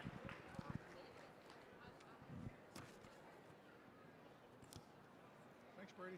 Thank you very much.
seats. Before we get started, just a quick reminder, if you have those scavenger hunt cards, get those turned in at the AFBF booth. Today's drawing will be immediately following this session. So with that, if our next panel is ready, we will get started. As you all know, grassroots voices are the foundation of strong ag policy. And when those voices come together, we can accomplish extraordinary things. Our to the stage.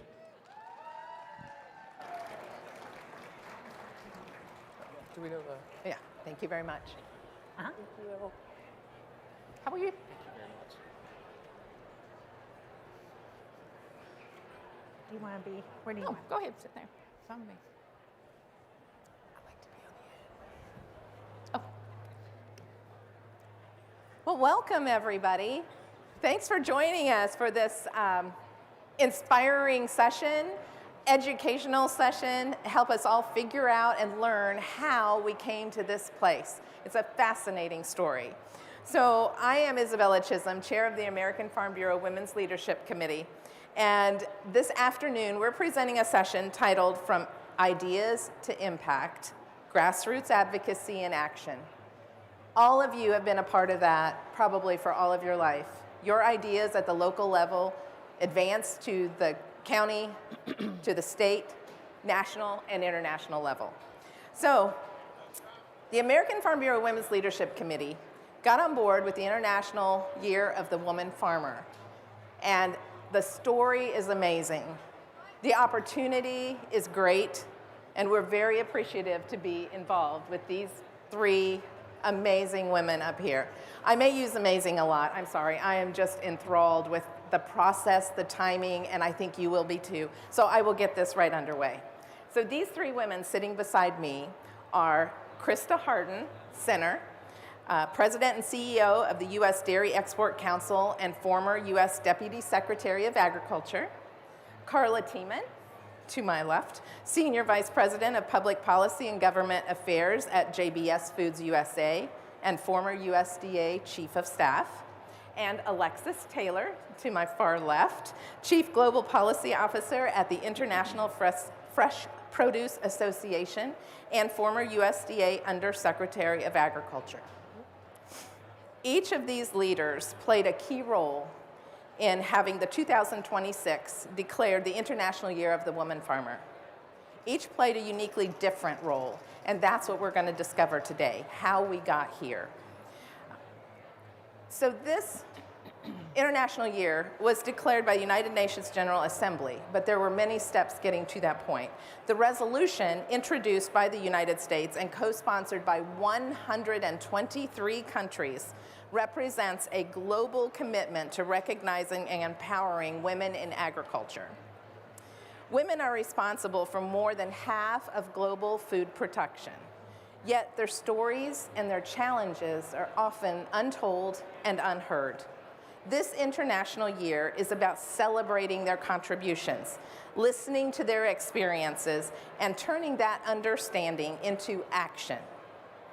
And I have to say it plainly, we wouldn't be here today celebrating the 2026 International Year of the Woman Farmer were it not for these three talented, persistent, I'll use some other words later, women to my left. And you're going to enjoy listening to all of them. So I'm going to start this conversation at the very beginning. How did this seed of an idea of an international year, how did it take shape? How did we get to where we are today? I'll start, but I'll say, first of all, thank you, Isabella, and thank you to Farm Bureau for continuing to raise this issue and be such leaders as you have for a very long time and talking about the role of women. And our colleagues were like, are you sure you want this to be what you're identified with? And all I could see was my mother's face. And we all have strong mothers who were probably considered farmers' wives. And I knew, her commitment to making sure that our farm, was successful, her role in agriculture. And I always introduced myself as the daughter of peanut farmers, not just a peanut farmer. And I wanted to make sure that I could carry through, and we really, truly could recognize and appreciate those wonderful contributions of women. The first thing, and one of the most, I guess the things that I'm most proud of in my time in the government at USDA was changing the ag census. So women's contributions and roles in farms and ranches was actually counted. Not very long ago, they were not. And I remember that. I remember so when filling we those think out. about all of a sudden there's all these women farmers, they've been there. We just didn't know how to recognize them and count them and contribute their activities. And the last thing I'll just say is it's not just about women. And you men, I'm talking to you. We need enlightened men as well to recognize we're not moving chairs around or titles around. We're just adding more space and more recognition for what people are truly doing. I was very happy to have the first, and I think maybe the only, Women in Agriculture White House Forum. And most of the attendees were women, there's no doubt about it, women farmers. But one of the first people who called me and said, Krista, I want to be there, is Bob Stallman, a former president of AFBF, who said, what you're doing is elevating the voices of women farmers. I want to make sure that Farm Bureau is there. Instead of sending someone else, someone, who could have just represented this great organization, he said, I'm going to be there beside you. I'll never forget that. It takes us all to be able to do something like this. These two women saw all these ideas through. But it really goes back to those hardworking women on the farm, on the dairies for me. I represent dairy now, on ranches. It really goes back to them. Very good. That's a piece of the puzzle I did not know. So I will take the next piece of the puzzle. I worked for Krista as her chief of staff when she was deputy secretary at USDA. And a lot of the work that she was doing around the country to bring women farmers to the table, the ag census work she talked about, there was just such a grassroots response and level of support. Krista was getting bigger crowds than the secretary was. Don't tell him that. He's not the secretary anymore, so we can say that. And it wasn't just in the United States, it was also globally. We went to FAO, the Food and Agriculture Organization, and we were talking about issues that women farmers were facing around the world, the fact that they couldn't own land in many places. So if you had only daughters, your farm went to some distant cousin. And Krista and I felt very passionately about that was not right. And so we continued to think about how do we bring awareness to the issues that women farmers are facing, not only in the United States, but around the world. And the idea to have the International Year of the Woman Farmer was born, and the first time we kind of publicly introduced it was at the Food and Agriculture Organization in December of 2016. That was my last act as chief of staff at USDA, was flying to Rome to give a speech. And I was literally mobbed by other countries after I gave my remarks because everyone was so excited about this idea. But unfortunately, we were kind of all leaving our roles and positions at USDA. And so we had to sort of think creatively about how do we continue the momentum, and that's where Alexis Taylor enters the story. Yeah, so before Carla went to Rome at the FAO, we were actually sitting around my office at USDA having a conversation, and I had just come back from speaking at the International Year of Pulses. It was in 2016, and I was sharing kind of what we were talking about, what their issues were, this international year. And Carla looked over at me and said, has there ever been an International Year of Women Farmers? And I said, oh, I have no idea. That's a really interesting question. We need to look into that because there had been international days of it off. I said, what's happened since I was here last? And really, what was the latest state of play? And I think one of the things I really had to do was say, was this something we wanted to take on again, really from the United States? Not just a little idea at USDA, but an initiative that the US was going to bring forward. And that was no small feat. The United States has never brought before a resolution to recognize a year, a day. before in the 70-year history of the United Nations. And so we had to actually build momentum and spend our own political capital within the administration to go to the State Department, to go to the National Security Council, to go to the White House, to get everybody bought in that, yes, this was an initiative the U.S. was going to bring forward. Then, once we got that buy-in, we said, okay, now we have to do the same at the United Nations. And what we started with was Mongolia. And you're probably like, why Mongolia? Because many years before, Mongolia had already brought forward a resolution to declare 2026 the year of rangeland and pastoralists. And so this year was already on the books. So we needed to have a conversation with them and say, these can be complementary. These can actually work together and support each other. And so we got them on board, we got them as a co-sponsor, and then started really a grassroots effort at the global scale. We met with member countries at the United Nations. We had our embassies all over the world go and talk to their respective governments, asking for their support, asking for their co-sponsorship. Every bilateral meeting we had at USDA, we had a talking point from the secretary down to career staff to say, do you know about this resolution? Have you co-sponsored it? Will you support it? Will you take this back? I was actually in Sri Lanka on a trip, and I met with the president of Sri Lanka, and I asked him personally if he would co-sponsor the resolution, and they did, based on outcome of that meeting.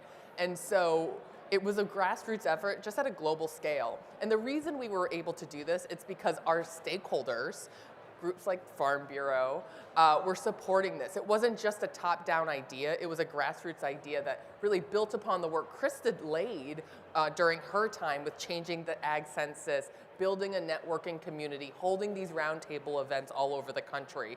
And then in May of 2024, the resolution came to the United Nations. In the week before, we were talking like, oh, we hope that we'll be able to get 60 co-sponsors. And then we went well past 60. And the day before, we're just a little over 90. And we thought, oh my gosh, wouldn't it be so great if we hit 100? And then the final day, more people were signing on, and we got to 123. Out of 193 countries, I believe, are member countries at the United Nations. Like, that's amazing. And that's because there are women in agriculture all over the world. They have always been there, as Krista mentioned, and there are unique issues that they are experiencing that we really wanted to elevate. And so the resolution was built on really 4 priorities, and it was access to land, access to capital, access to technology and education and training, and access to markets. Think about, many women all over the world, about 60%, so 50% of our food is raised by women. About 60% of women around the world do not have land ownership rights. And for me, and all of us we all grew up on farms. I couldn't imagine, just because I was a woman, I couldn't inherit that home farmland, right? Like, that's hard to believe. But many women all over the world are experiencing that today. And so that was really the foundation that we brought forward this resolution and kind of the closing of the loop to get it passed through the United Nations. I love that, because I hear in all of this, I hear relationships, I hear collaborations, I hear starting with an idea that was just shared between 2, 3, 4 people in a room, and then over time, through persistence, tenacity, and just talking about it, telling the story of it and why this would be important, relevant, make an impact. It's who we are. I mean, American Farm Bureau is a grassroots organization, and this is very much a grassroots effort that has now brought back. And I say to all the young women who are thinking about careers in agriculture, wondering about coming back home, or marrying someone and saying, oh my gosh, do I really want to do that? Do I want to live in that small rural area? A lot of questions that people have to focus on. So I hope this is a way to really raise awareness, build the support system they need. And if they're not alone, we want them, we need them involved in agriculture and on the farms and ranches. So Alexis says it all the time, and I believe it. This is just the beginning. It has to be. It's been a long time coming, too long coming, too long. But this should be the springboard for greater ideas and more awareness, and certainly more success for women in farming. I like that, and I know the other two. I know Alexis and Carla have things to share, but one thing I wanted to point out, that in all of this time, from where you started and then where we are today, which I didn't even mention yet, that we've got what, over 40 different ag industry partners partnering together at this grassroots effort to elevate this in every way, shape, and form, culminating in some celebrations throughout the country. I mean, it's just amazing. I'm proud as a Women's Leadership Committee, as a farm organization, to be a part of this. So thank you for all of us being able to work together. Thank you, Krista. Okay, I'm sorry. I'll let the other two share. I'm happy to go next, and I will just comment. You know, Farm Bureau has been such a leader within this grassroots cohort that we have, that has kind of led a lot of the activities that the United States is putting on, really, for the celebration of the International Year, and so you guys should be commended too. I think, you know. Alexis, do you want to go ahead? I lost my train of thought. Oh, well, I think, you know, it is so important what Krista said, is like, this is a moment in time. And yes, it's a moment in time where we can elevate women globally, women in the United States, their contributions, but there are unique challenges women are facing all over the world, but also in the United States. And so really the opportunity to bring women together throughout the year, to talk about those challenges and talk about like solutions and how we can turn those challenges into opportunities, I think is really important. So this isn't the end, it's the starting point of the conversation. And Chris's point about, you know, men being involved is really, I think, important as well. I've almost exclusively had male bosses in my career. Actually, I mentioned that earlier and everyone was like, yeah, all of us have. So to the extent I've advanced in my career, I've gotten new opportunities. It's because men supported my advancement and brought me forward. And so I think men being part of this conversation, feel comfortable in this conversation, that they have a role to contribute is also a really important part to finding actionable solutions that we can collectively bring forward and act upon. And again, I think starting at the grassroots level and starting with your Farm Bureau members, your Women's Committee, you know, for us, the International Fresh Produce Association, we have a women's conference and a women's portfolio we work on. This is an important part of it for this year as well for us. Can I just add, while you're getting your thoughts, and it made me think about who our bosses are and the men that have influenced us and empowered us, I think is what we would all say, to do this kind of work and to be leaders. Currently, is in my job, my chairperson is a woman farmer from California, and she farms with her brother. And the way he supports her work for us, because we travel the globe and we're out of the country once or twice a month, every month. And the way he really, he don't want to leave the farm, I can assure you. And maybe it is courage. Confidence, the boldness to be able to go out there and say, and maybe it is courage. Confidence, the boldness to be able to go out there and say, I can represent my industry. And so it does take everyone in that family. Now, her mother hates for her to travel, but her brother's saying, go do it. And I love that. But I think that's important because everybody has gifts and skills, and we need them all together. And it's not about women only, men only. It's about all of us working together, using those gifts and skills that we have to elevate agriculture at all levels. For sure. And I don't want to preempt a later question, but I do think when you think about the direction that this is going to go, where I think about is how do we have lasting policies and lasting impacts. It is really important that we celebrate the contributions of women farmers and women in agriculture and talk about the challenges. But that has been happening since I worked for Krista, 10 years ago, and there was such a desire to talk about these things, and now is the time for action. And so really using the International Year as that springboard, and I think this is really where Farm Bureau's leadership has come into play, because Farm Bureau has worked really hard, and I'm proud that JBS, who I work for, was one of the sponsors for this study, to put together a study. We have thousands of women who have already taken it. If you have not, I think there's QR codes and lots of things where you can participate in the study yourself. But it's incredibly well done and thoughtful. And as a policy nerd myself, I'm really excited to see the results and to dig into that. And to get together with Farm Bureau and all these other organizations and to dig through the data and think about what are the concrete things that we can take policymakers in the United States, that you guys can take your leaders in the states, that can really have a lasting impact on future generations of farmers to come. And I think that's something we'll all be incredibly proud of. So while you're on that, Carla, who should take that survey? Is it only women that should Everyone. take that survey? Everyone. Including men. Yes. Yeah. It takes, I don't know, 10 minutes maybe, tops. But the questions, I can't say enough, are so incredibly thoughtful, and whoever designed the questions really kind of understood the assignment, I think, really well. And it's going to be something we're going to be using for years to come, I'm confident of. I think it is important that there's a wide variety of people inside agriculture and outside of agriculture, because it's not only what we see and do within agriculture, it's how we're seen and what can we learn from that? We in agriculture, what can we learn from that? And what can everybody else learn as we put the data to work?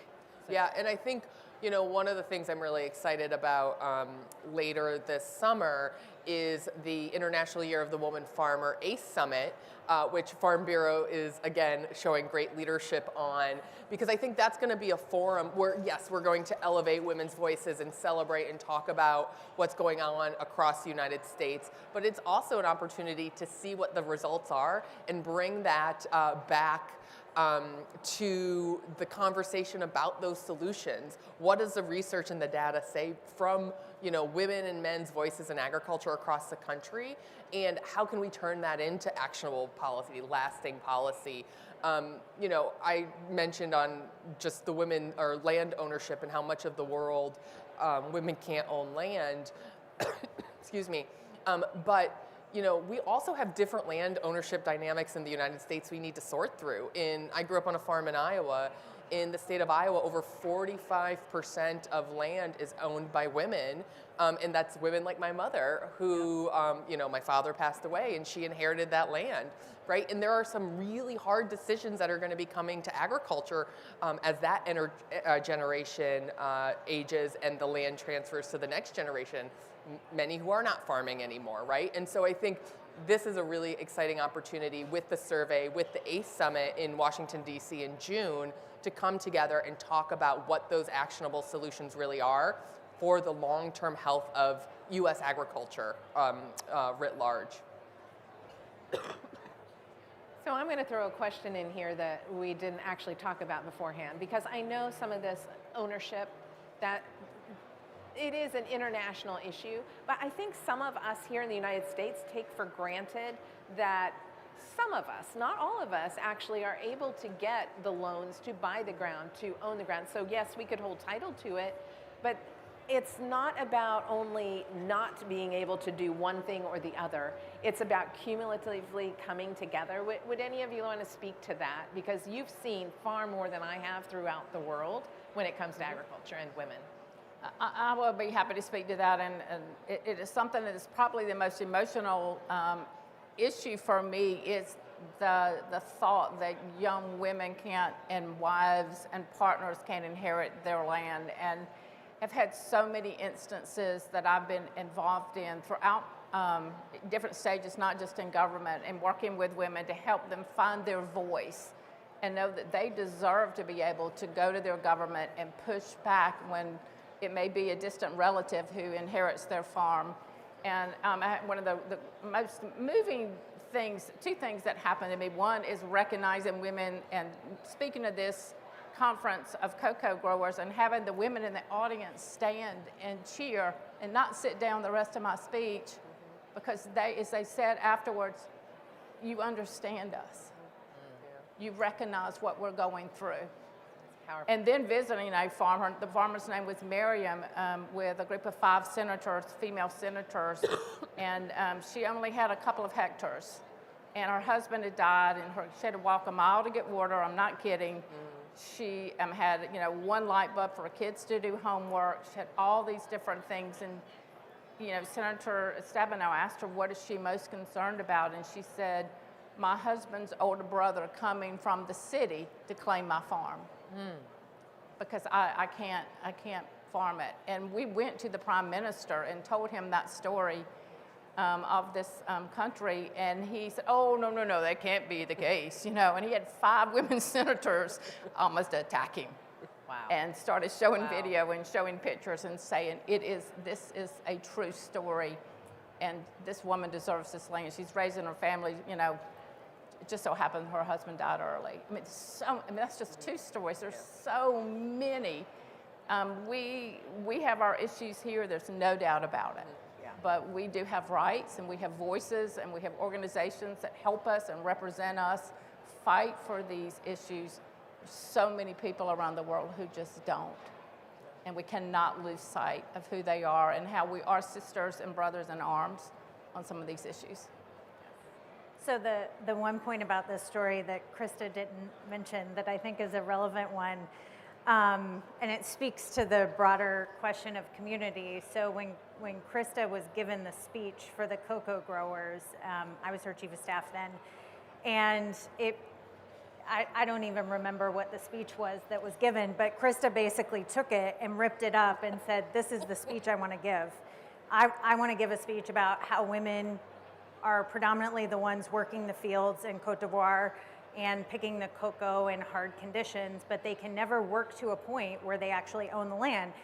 And FAS and USDA said, no, you're not giving that speech. And Krista gave that speech, and those women farmers in the audience felt so seen and so heard, and they were standing up with tears streaming down their faces because they had been recognized and their struggles had been recognized. And so to the broader point of community, having that community to lift up these voices has been, sort of a central theme of even our group that is working on the International Year, making sure that we're all doing that for one another. So, on your question just around like access to credit more discreetly, one of the things that the International Year through the FAO really wants to focus on is that pillar. And it's because credit looks different in many parts of the world. Right. The part of the world that Krista and Carla are talking about. And how do you find creative tools to give women credit when they can't own the land? One of the stories I have heard is women oftentimes have jewelry. And can they leverage that jewelry through microloans with local lenders or some of these international development organizations like FAO and the Africa Development Bank at a micro level to use their personal jewelry as collateral, because that's the only thing that they own themselves. And how impactful, and in the U.S. sense, we think a microloan at USDA is $50,000. We're talking $1,000, right? And how impactful that is for them to be able to get access to better seed technology or improved irrigation so they can increase their yield. And so really thinking about tailoring solutions to the country and the unique challenges. And I think that's what's so exciting about what's happening in the United States is our organizations are coming together and talking about this in a context that makes sense for us, right? And the challenges we have, yes, very different challenges than maybe women farmers in Cote d'Ivoire, but we still do have our own unique challenges, and organizations like the Farm Bureau coming to the table and really championing the survey and the summit where we can talk about those challenges and those like actionable solutions. So this isn't a one-year flash in the pan, but the starting point to really have sustainable policy to improve some of the unique challenges I think women in our own country have. I see it as making us more aware of what the actual situation is, especially for those taking the survey. But then two, you may call me an idealist, but I don't believe that cultural differences, political differences, and even county, state, and country borders, they're not walls. And if we can see each other as human beings and work together and collaborate together, we can make big differences in the world. So I love that about all of us working together, because we have some differences and we have different opinions on things or different things that work for our members, but yet we can all come together to celebrate the things that we have in common. And I think that's important. Isabella, it reminds me of something that we worked on when I was at USDA, and it was a mentoring group for young women coming back to the farm. And I remember the kind of questions women talked about. One was isolation, and then the other was finding the balance, life balance, because they're cooking the meals, they're in the barns, they're in the fields, but somebody's sick at school, mama's gonna run pick them up, or they have an appointment, or they get it's PTA day for cupcakes. Guess who's making them? Some dads, you know, that's great if you are. I mean, I wouldn't be doing it, so I'm glad that there are people who would. And I remember 2 young women I put together in a mentoring. One was from my home area. She's still farming. She now has her own baby with a woman in Illinois who's farmed, a soybean farmer, peanut farmer, 2 different. And they became such good friends. And what both of them have said to me, even over these holidays, is having somebody to pick up the phone and call and say, how would you handle this? How are you dealing with this? How, you know, I'm farming with my dad. How do you deal with becoming the boss? I'm getting married. You know, they have gone through life's things. They both have young daughters now. And both of them at Christmas call me separately without any collusion, they swear, to say thank you for putting me in touch with somebody who I could just be honest with and could share my concerns with. That's great. Even if it was at midnight on the phone, Yes. or through email. That's helping each other, supporting each other, being there for each other, recognizing that sometimes the issues are unique and that we have to share. So as we wind our time down, one question we always ask on our web event called Ag Connect Her is, what is one thing you would like to leave this audience with? Go, Carla. I think someone else needs to start. I'm still thinking of mine. Well, I'll go. And I kind of mentioned it earlier, and it's that and ideas are powerful, particularly when they are rooted at the grassroots level with real people who believe it's an important topic, whatever that topic is to take on. This idea was 10 years in the making, really before that even, with the foundation and the work that Krista started.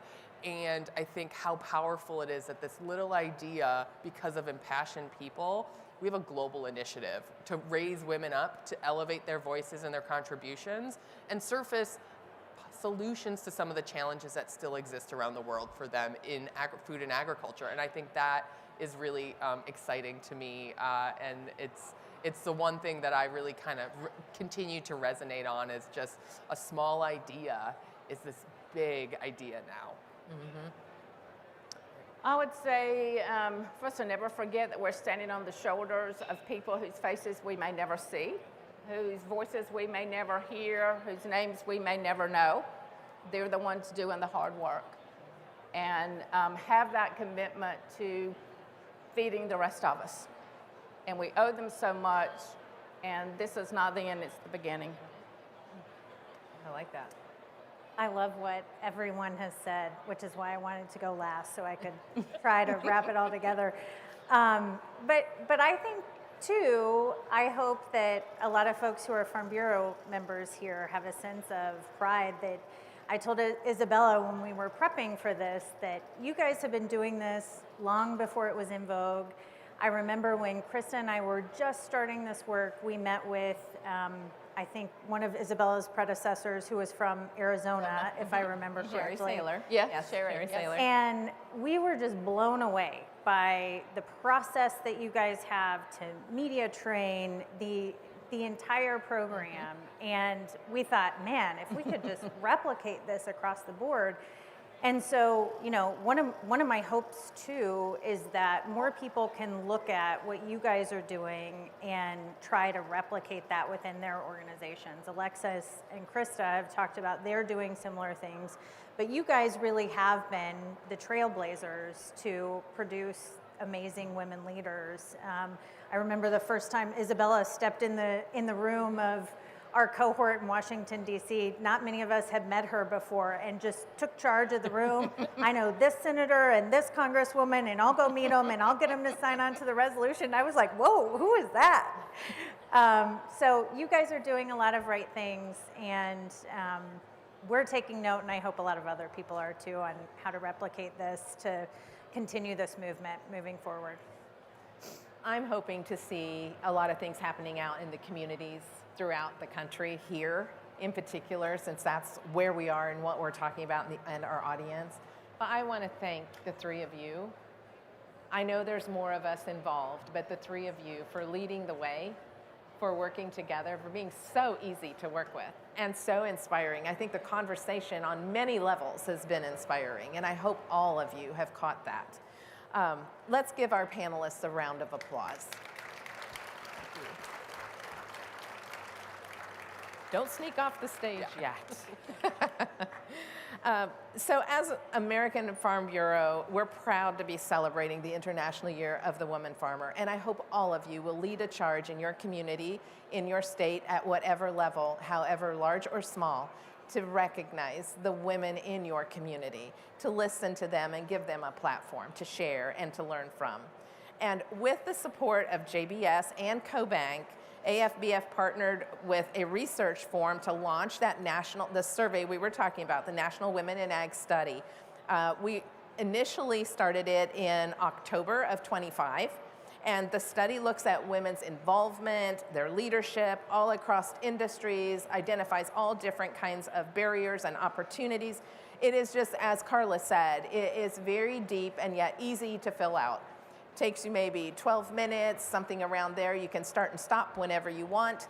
It asks you certain things. So if you're a man and answering the surveys, you'll be led one path.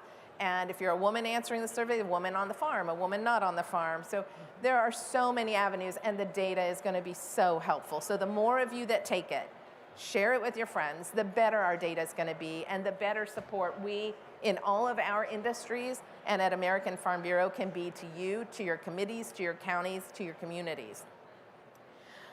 So one of the things that was mentioned as well is our ACE Summit. Yes, we have had a summit twice before. This will be our third.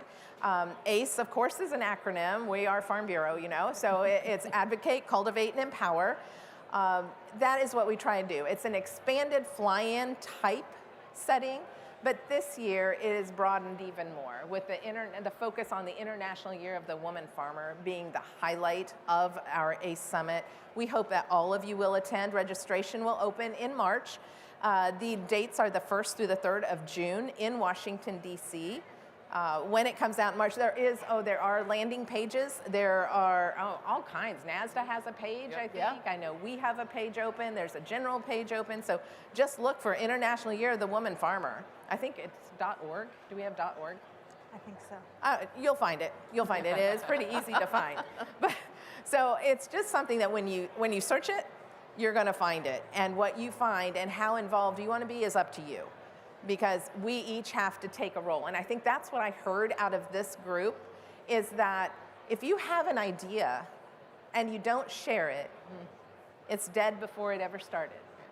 But if you have an idea and you share it and you keep sharing it, you never know when it's going to hit that fertile soil and that group that's going to be able to pull it together. And if you have the patience and the perseverance, 10 years? Is that what we... 10 years. 10 years. It could be 10 years. It could be 10 months. It could be 20 years. But if it's a good idea, if it's something that needs to happen, it will happen in its time. And I think that's what's critical for us to understand. So I think in all of this, I not only applaud these women here that have helped bring us to this point, but I applaud each and every one of you in the audience and those that are listening online. Thank you. Thank you for what you have done to get us to this point. And as it was said earlier, this is just the beginning, right? This is a jumping off place, and it's going to be a grand one, isn't it? So thank you very much. Join me in thanking our panelists. Thank you. I think we're good. Great. All right. Thank you.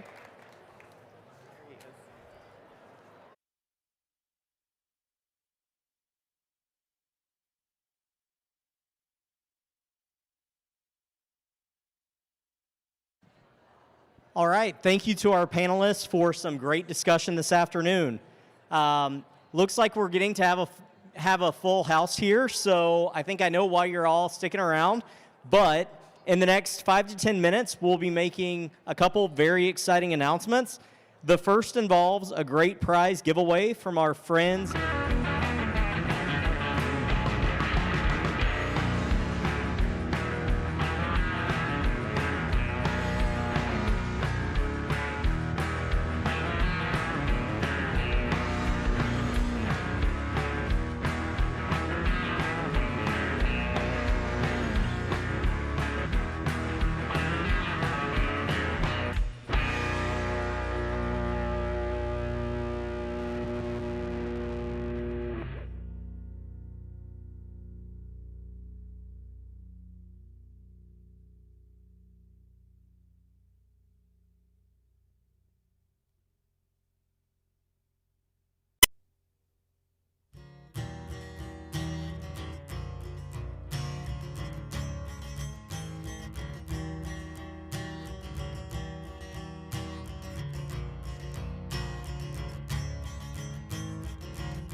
get the scoop on member benefits scavenger hunt. First and foremost, we want to thank everyone who participated today and visited our national member benefits partners on the trade show. A special thank you to GRIP, our newest member of the benefit company, for powering this scavenger hunt through the GRIP app. Also, thank you to each and every Farm Bureau member for supporting our member benefits partners. These programs generated over $11 million last year in total member savings.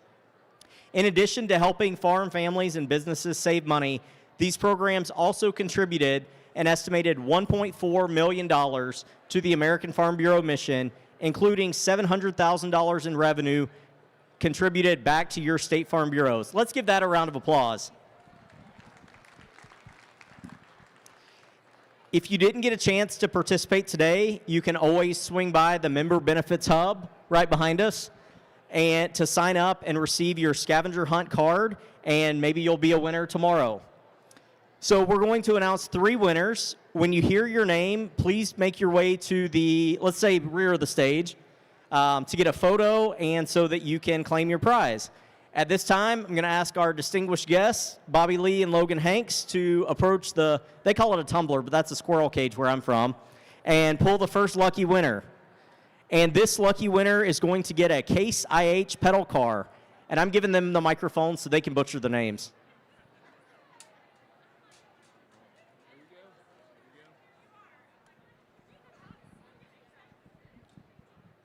Looks like Kelly Cyrus from Oregon.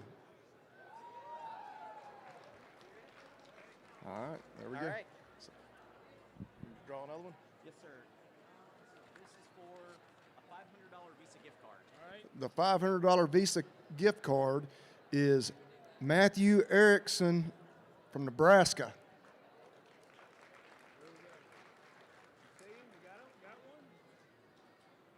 All right. And last is a Yeti cooler donated by Avis and Budget. Final prize is a Yeti cooler donated by Avis and Budget. We have Nancy Casperson from Idaho. There we go. That works. Thank you, sir. All right, let's give all of our winners a round of applause. Don't forget to pick up your prize and take your picture at the rear of the stage. And thank you to our guest drawers for us. With that, let's see. I'm going to talk real slow so our wife and our awards can get here. Oh. Okay. They're getting mic'd up, so Marty told me to sing, but I'll spare you all that. No one really cares about the YF&R winners, do they? The longer we wait, the more excitement builds, so we're just going to wait another minute.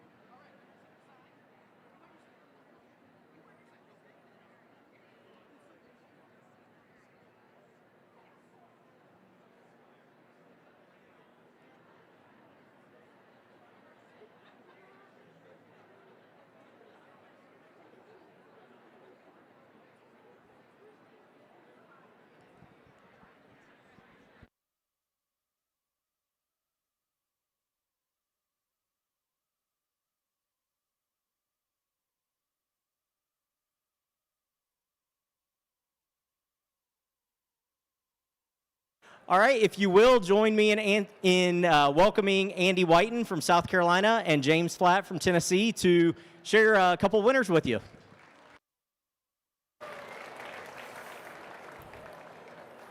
Good evening, everyone, and welcome to the announcement of those advancing in the American Farm Bureau Federation Young Farmers and Ranchers Discussion Meet Sweet 16 round and the Achievement Award Top 10. I am Andy Whiten, AFBF, YF&R Committee Member from South Carolina. I'd like to take a moment to thank the sponsors of the YF&R competitive events. Please help me in showing our appreciation to Stanley Black & Decker, American Ag, Case IH, and Ford for their generous support of our YF&R competitions. Through their support, we will be awarding over $200,000 in cash and prizes on Monday. Let's give them a huge round of applause.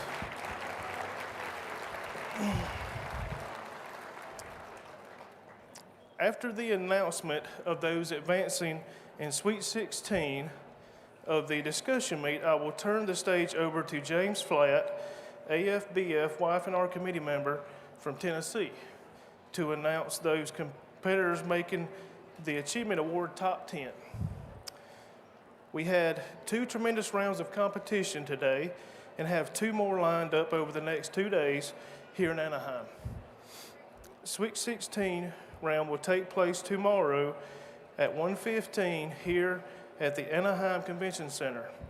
The Final Four will take place here on the Cultivation Stage on Monday morning starting at 8 a.m. For those who aren't able to attend the Final Four in person, the Final Four will be live streamed, and that link can be found at the AFBF convention website at annualconvention.fb.org. I'm pleased to announce the individuals making the Sweet 16 in their respective room assignments. Competing in room 201A is Alex Dobson from Arizona, Sarah Luther, Florida, Katie Martin, South Carolina, Linda McMillan, Kansas, John Paul Bale, California, Cody Brook, Kentucky, Caitlin Hipworth, Utah, Kylie Sizemore, Georgia. Competing in room 201C, Kate Hill, Illinois, Cameron Reinhardt, Ohio, Brendan Sherlick, New York,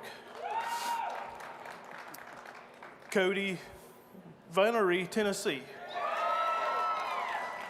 Competing in room 201D, Brady Anderson, Idaho, Katie Brown, Montana, Cheyenne Holiday, Arkansas, and Cheyenne Rhodes, Virginia. I'd like to thank these competitors for all their hard work and their dedication to this competition. Thank everyone for being here today. The question for the Sweet 16 round is, there are numerous resources available to support seamless farm and ranches succession planning. How can Farm Bureau help increase understanding, access of utilization of tools and resources that can facilitate the smooth transition of land and capital from one generation to the next? Thank you again to all the competitors, judges, timekeepers, and congratulations to our Sweet 16 competitors. I will now turn the stage over to James Flatt. Thank you, Andy. I'm James Flatt, and my wife and I are from Tennessee. We had an excellent day with our Achievement Award competitors who were able to take part in our next level networking and learning session. A huge thank you to Farm Credit and their continued sponsorship of that event.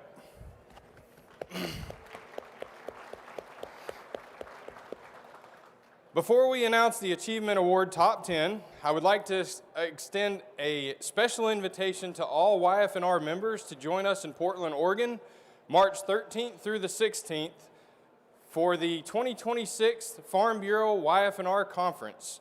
The registration is now open, and all members can learn more by visiting fb.org/events. Registration closes on February 6th, so sign up today. I am excited to announce those competitors who will be taking part in Achievement Award Top 10 interviews tomorrow morning. Those making the top 10 will need to meet me down in the front right here of the stage immediately following the announcement. We will move from the stage to our competitor orientation, which will be held in rooms 206A and 206B here at the Convention Center. Again, all contestants making it to the top 10, please make your way to the front when your name is called. In no particular order, here are your top 10 Achievement Award participants. Lance Atwater, Nebraska. Harrison and Taylor Jenkins, North Carolina. Ben Abadi, California. Leighton and Jesse Schur, Texas. Clay and Paula Cron Green, Virginia. Drew and Lauren Windland, Alabama. Taylor and Hannah Jones, Kentucky. Daniel and Constance Harriet, Illinois. Jacqueline Leffler, Kansas. And Robert Hill, Tennessee. Congratulations to all of our competitors and best of luck throughout the next few days of competition. Thank you all. Thank you. Thank you all for being with us this afternoon. We will see you back tomorrow for the cultivation stage and general sessions. Enjoy your evening and have a good night.